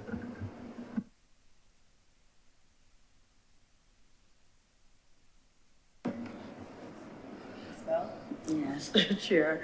And I feel the need to reiterate, the bill makes it clear that the initial inquiry in which the diversion decision will be made is not to be considered to be a criminal proceeding or proceeding. And in fact, it is even stated within the bill in terms of the diversion that it is designed to prevent stigmatization and the consequences flowing from the subject to being before a criminal justice system. And also, it would prevent the child from having a criminal record. So that is what the initial inquiry and the diversion mechanism was supposed to facilitate. In terms of, again, and I raised a point in our discussions of the written submissions, the magistrates are given guidance in terms of how to conduct these initial inquiries, including the fact that they have to be conducted in an informal way and in a child-friendly way. To the extent that magistrates also operate within the juvenile justice jurisdiction of their jurisdiction, they would have the training and experience to deal with children. And in as much as the bill makes it clear that this mechanism is not to be considered a part of the court mechanism of procedures. It makes it clear throughout, and that at no time during that period would it be considered a record. And so I needed to take the time to emphasize and also to understand the model that was placed and the fact that it was embraced by all stakeholders, which would have been included the Child Care Board. Thank you. Minister Abrams? Thank you, Chair, and thank you, Ms. Bell. I think we have to be careful of adding layers or unnecessary layers to a process.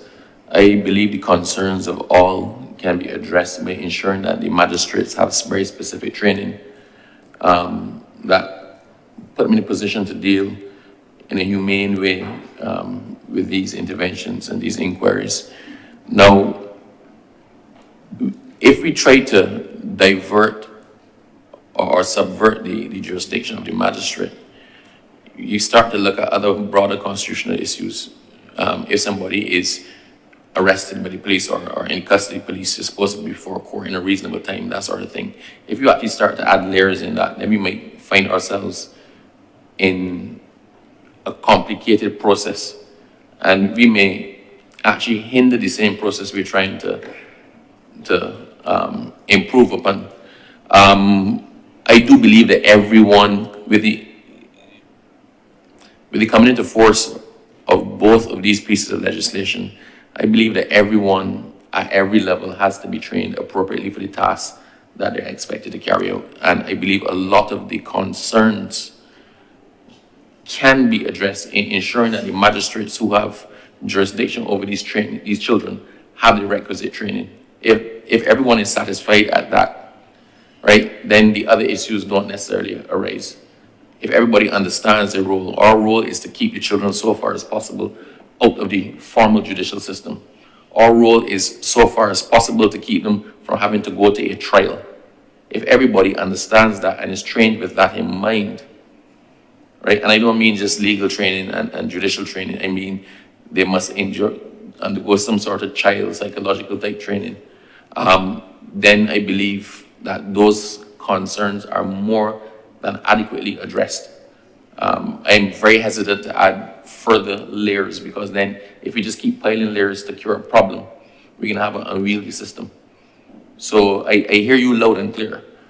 And if you actually go into the juvenile court now, you realize the policy right now with the magistrates or those who deal with children is as much as possible to try to resolve the issue as opposed to send a child through a trial.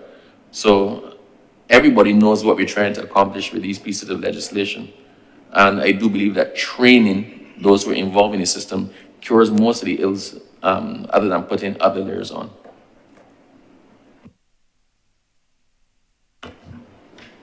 And since I don't see an indication for any further comment, I do see an indication from the Deputy Chair, Senator King. Thank you, Chair. I think one of the things that we miss here, though, when dealing with that particular submission, I think the author of that submission was not speaking specifically to the inability of the magistrates or any of the persons involved to handle children in a particular way.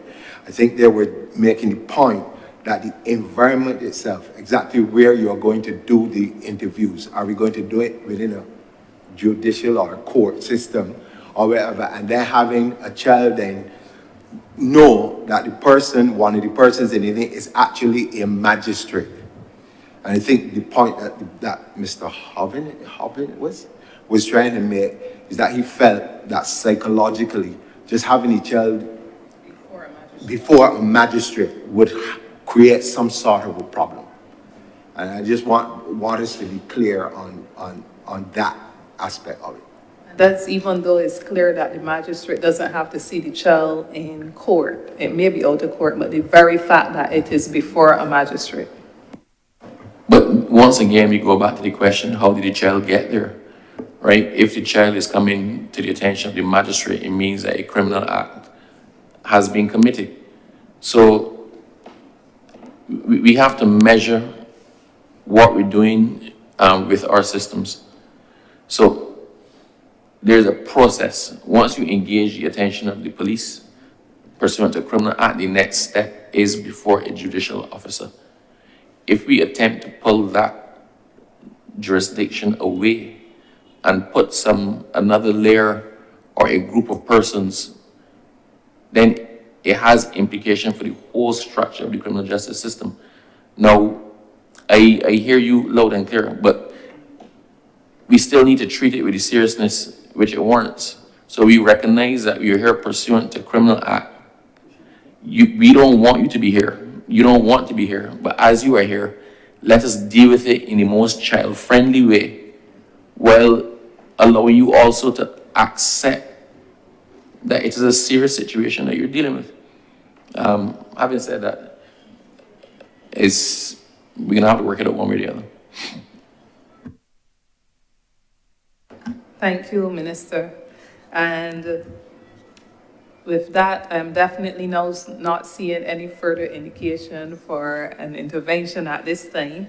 So I wish to thank the Child Care Board for, first of all, reviewing the pieces of legislation, having sat as a party to them.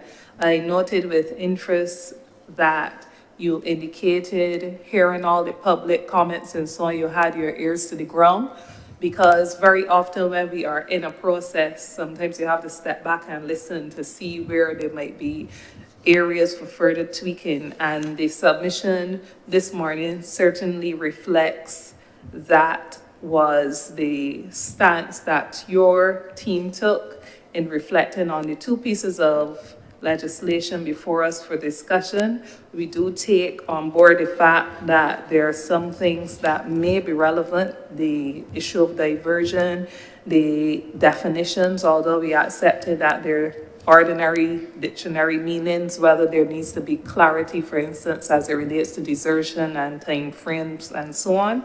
And all these will be taken on board, and we anticipate that you will be submitting through the line minister so that CPC gets the final guidance that it would need to address these matters.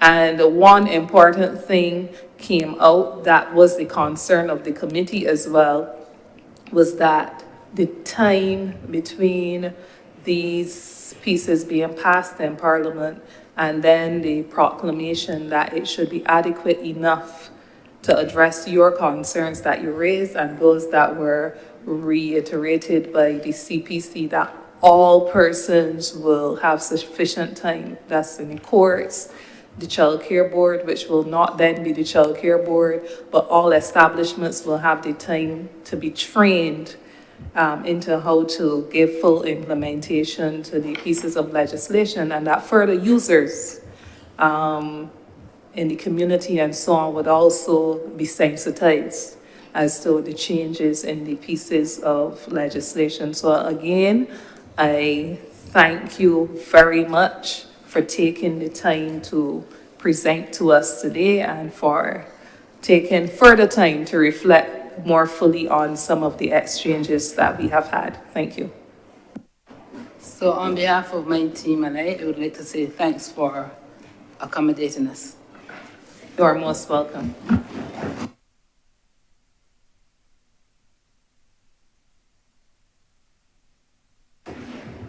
So that brings us to the end of this submission.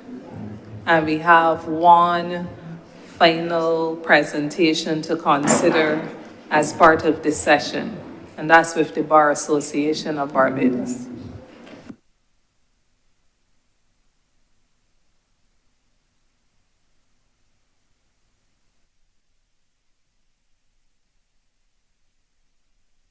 Recording stopped.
Good afternoon.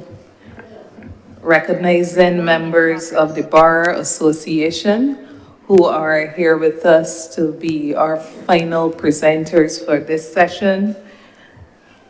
Recognizing the President of the Bar, Mrs. Kay Williams, Ms. Margot Green, Senior Counsel, and Mrs. Peter Gay Lee Brace, all who will be contributing to the discussion. Your presentation this morning before the committee is proposed for 15 minutes, and then that would follow a period of discussion. We haven't received a written submission, so I imagine that you are able to present within that time frame. But just quickly, before you begin to introduce members of the committee, starting from to my right is Deputy Chairman of the Joint Select Committee, Senator King, and to my left, Senator Rogers, Senator Brathwaite, Ms. Cynthia Ford, and of course, the Chairman of the committee, Tony Moore. Other members present in the room, you'd recognize Minister Kirk Humphrey, who is in the Ministry of People Empowerment. We have another committee member back online, the Honorable Corey Lane. Also present is Minister Abrams, Minister of Home Affairs.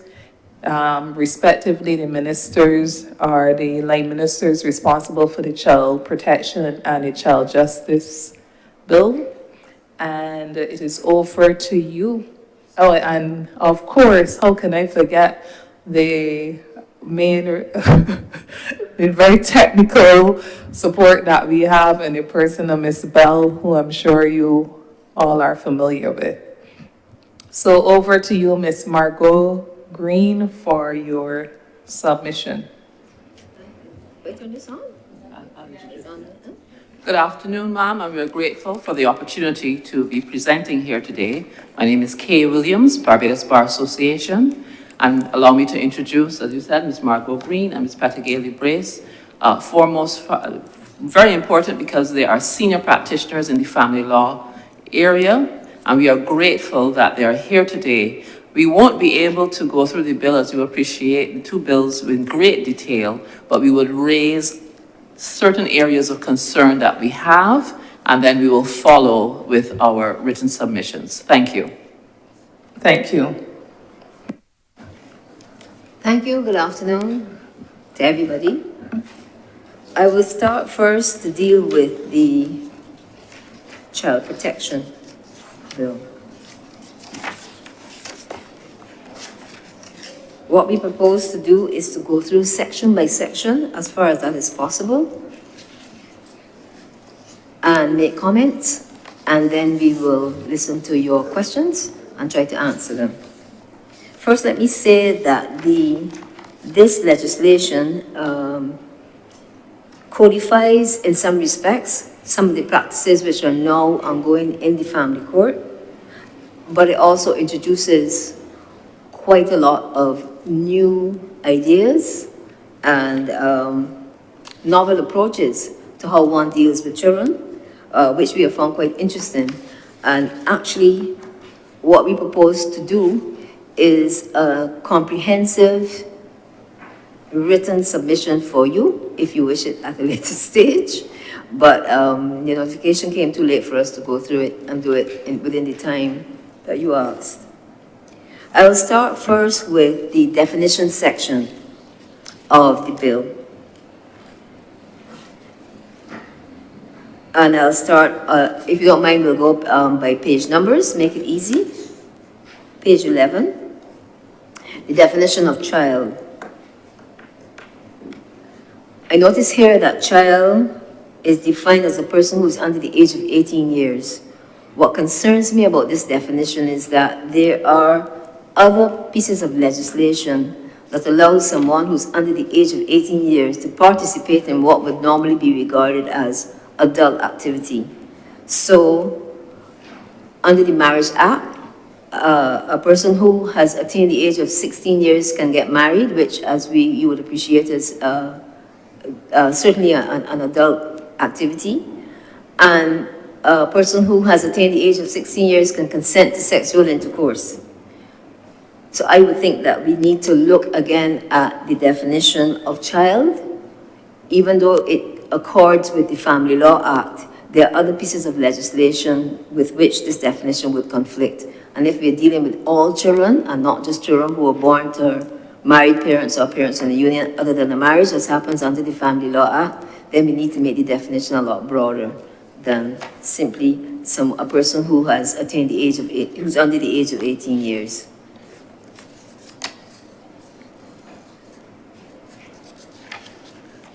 I next go to page 13. And we're looking specifically at the terms abuse, emotional abuse.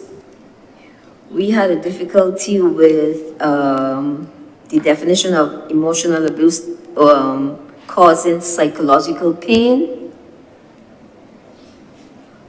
I don't know how that is going to be proved. I imagine that in order for that to be satisfactorily proved, you will have to have a psychological intervention by a psychologist, and you'll also have to go on to prove that that psychological pain will cause significant harm. We also had a difficulty with the term financial abuse.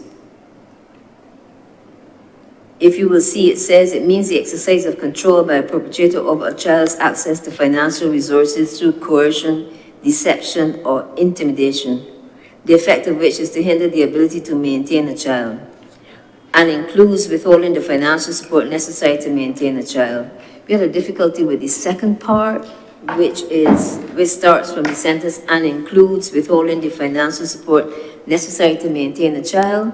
Normally, financial support necessary to maintain a child is given to the parent of the child or the guardian of the child, and not to the child directly. We thought that financial abuse would mean something which more directly affected the child, such as if that child was, say, a beneficiary of a trust or had earned money in his or her own right, and someone was trying to deprive the child of access to that money.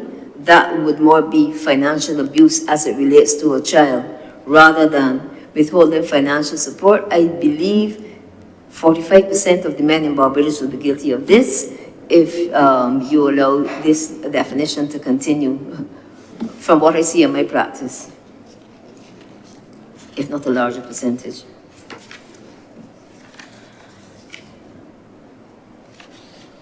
Physical abuse, on the next page.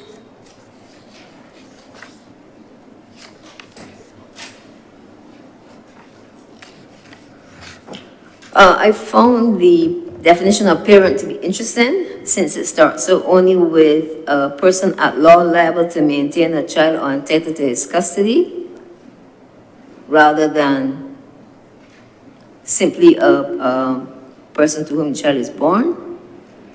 So if you become a parent simply because you have a liability to maintain, that seems rather broad to me. The adopted parents, that stands to reason, as well as the guardian. Physical abuse,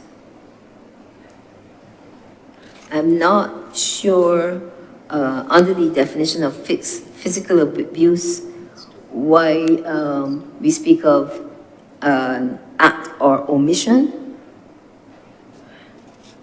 I can't think of any omission that is likely to cause physical abuse. So maybe the drafters of the legislation need to look at that again. What omission could?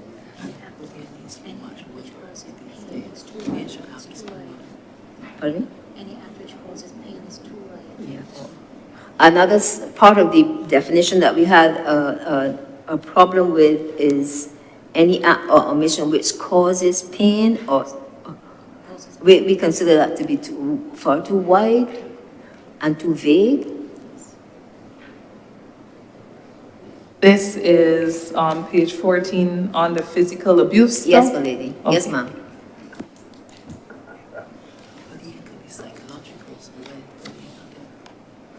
Yeah. We also didn't understand why bullying was under physical abuse. So we thought that you need to look at that again. I don't think that bullying is always or mainly physical. I didn't think it was physical at all, however.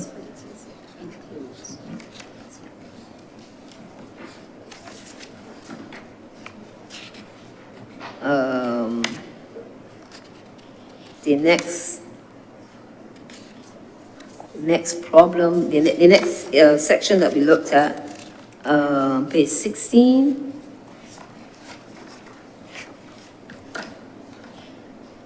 Section 3.2 at the bottom of the page. In determining what is in the best interest of the child, the following matters shall be taken into account. And it recites A to J. Where we were concerned about was where appropriate, at E, page 17, the views of the child. Now, inasmuch as you've defined child as anybody who's under the age of 18, this could be a 6-year-old, a 4-year-old, a 10-year-old. So we thought that there should be some kind of guideline as to at what age would you be looking at the views of the child.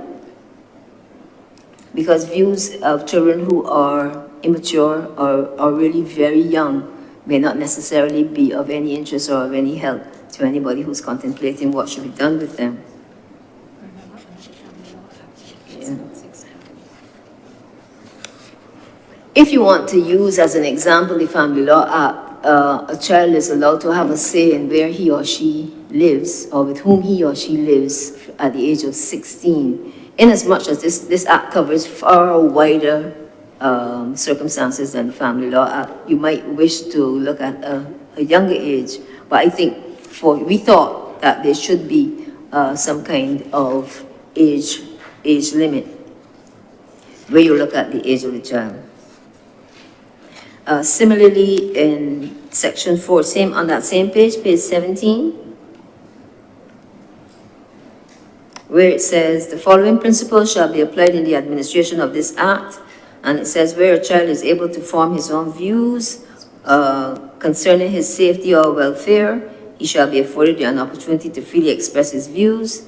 And again, we felt that there should be an age limit or some kind of guidance as to when this should happen. And also how it should happen. How are you going to extract these views from this child? So we felt that that section was a bit too vague.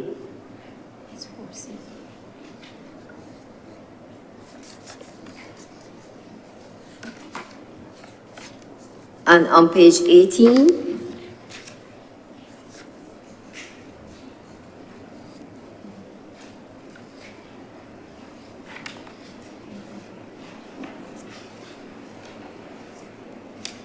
where you say where a child is temporarily or permanently deprived of his family environment or cannot be allowed to continue in that environment in his best interest, the child shall be entitled to special protection and assistance from the government of Barbados. We are not sure what that means, since I felt that all children should be entitled to the special protection and assistance from the government of Barbados.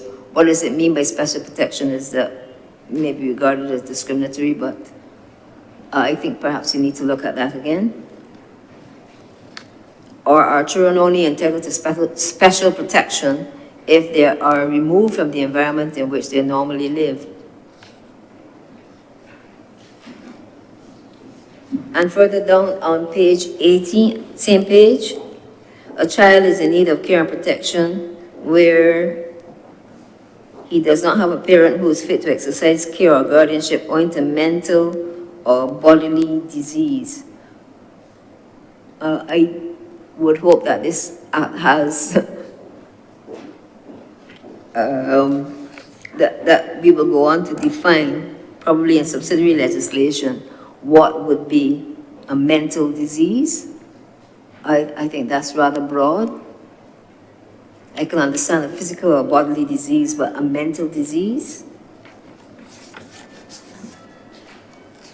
And on page 19, I think that will be section, come on to section F.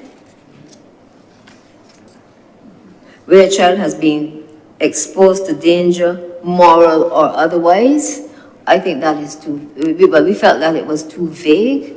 We were not quite sure, and could also be subjective, what is meant by moral danger.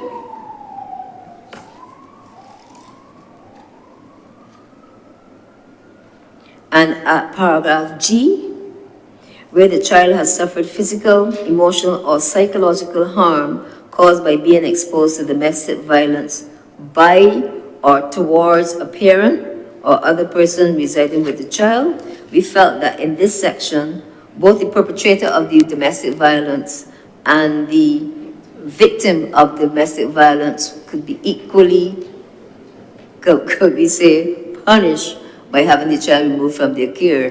When we didn't think that this would be fair to the victim. So the towards meant that if you just witness, let me not have a gender bias. If you witness your mother beating your father, then possibly is your father, who's the victim, going to be deprived of your company when he or she probably had, was not to blame. We felt that this section could be could lead to unreasonable or unfair consequences.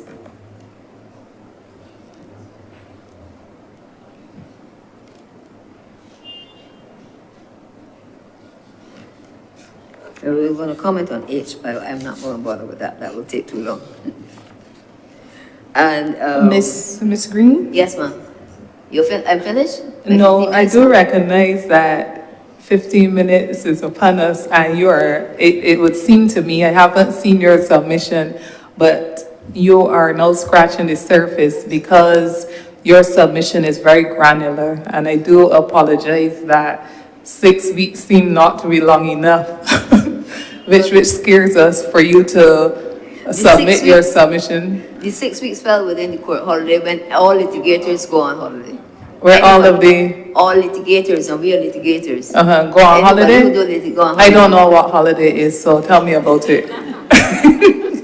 All right, so what a fortunate woman you are. Yeah, what I'm thinking. You want us to speed through it? No, what I'm thinking is that, just give me a minute.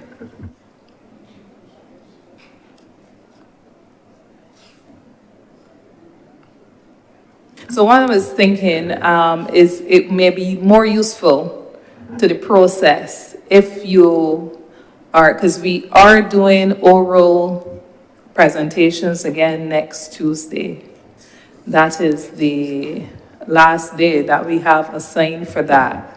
So if your written submission can be put to us, because naturally CPC also will have to be responding, and members of the committee will have to be responding. It would help the process if we can see it. Okay, that can be done, ma'am, because we've already started to write it out.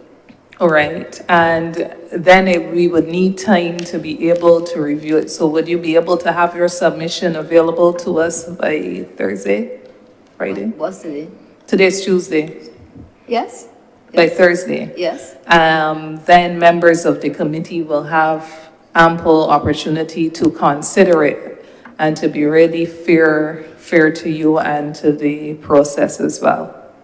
Fine. So since that is agreed.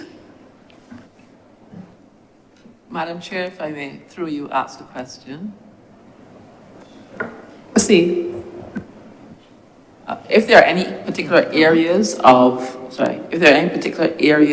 interest that you may have had through your various sessions, and you would wish us to identify our views as attorneys, we would be grateful as well. I know our submissions are line by line, but if there are any questions or any particular areas that you would be interested in hearing from us, please let us know. Thank you. Will do. Actually, I had a question lined up for you, and one that I raised with the Child Care Board as well. I would wish you to review the position of diversion for your views, We had it in a written submission where it was considered by the submitter that the process of diversion should not commence before a magistrate, notwithstanding how informal that process is intended to be, that psychologically and so on, it may be useful for the child to come before some other body before starting it at the magistrate, although it's not intended to have consequences on the child and so on.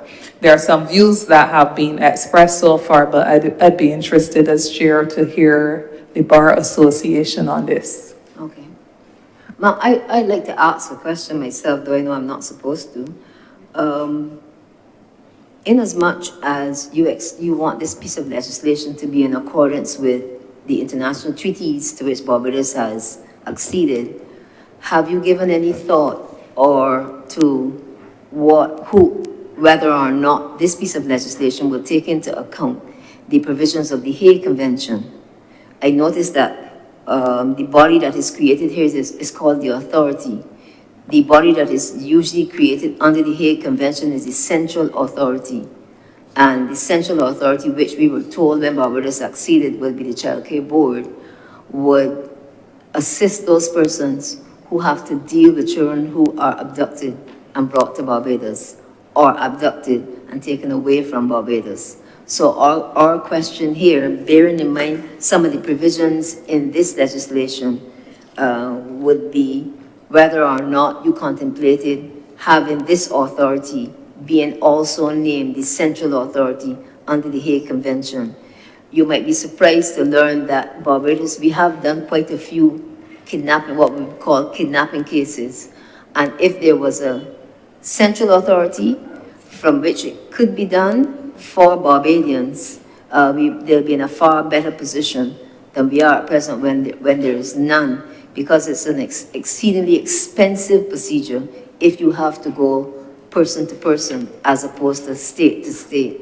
And here I think in section 52 you have about being able to search out children who have been taken away illegally. So I was wondering if that was in contemplation of making this the central authority, or if this session could perhaps raise the possibility that that can now happen, because we really do need a central authority in Barbados. Ms. Bell?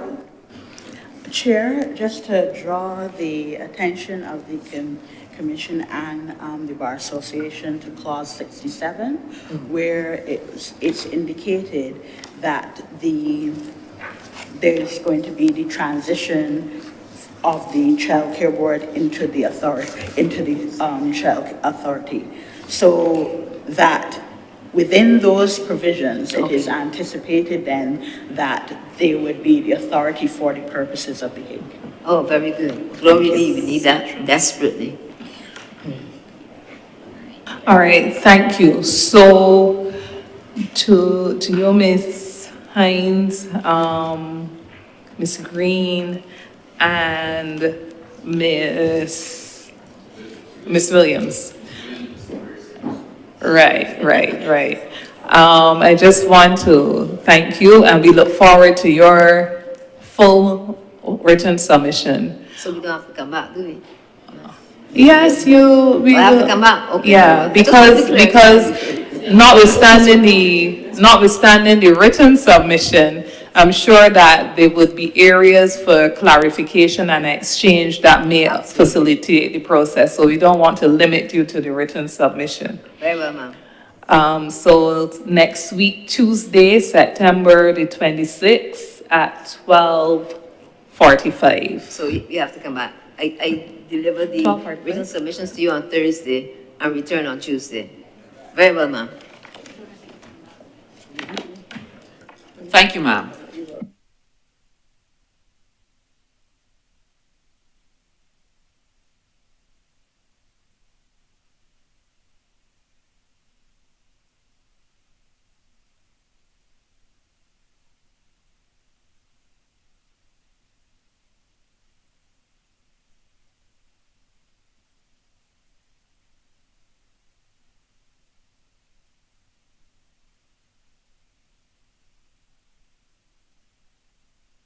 Sorry about that. Was there a question?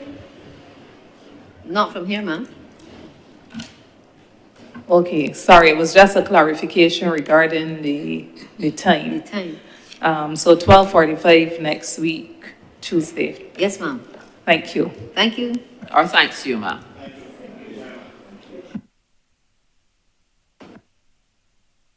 And Thursday close the day for the submission. Pardon me, ma'am? Thursday, the 21st, close of day for the submission. I am aware, ma'am. I'm aware. I'm aware. You should get these things from judges. I'm well aware, ma'am.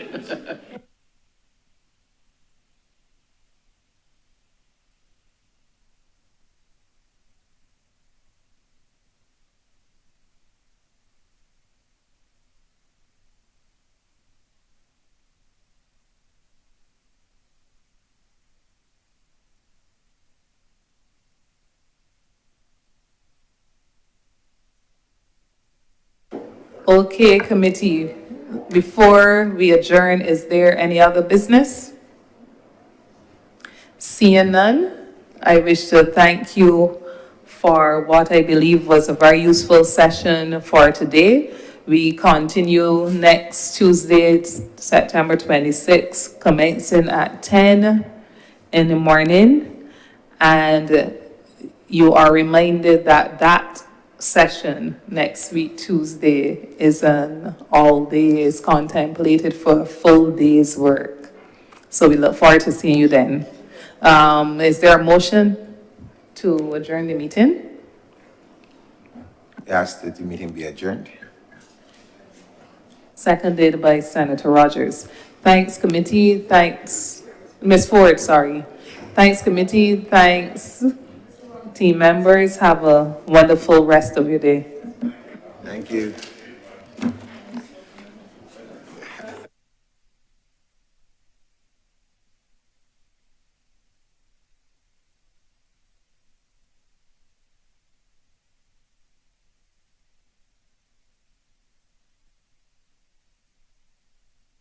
Recording stopped.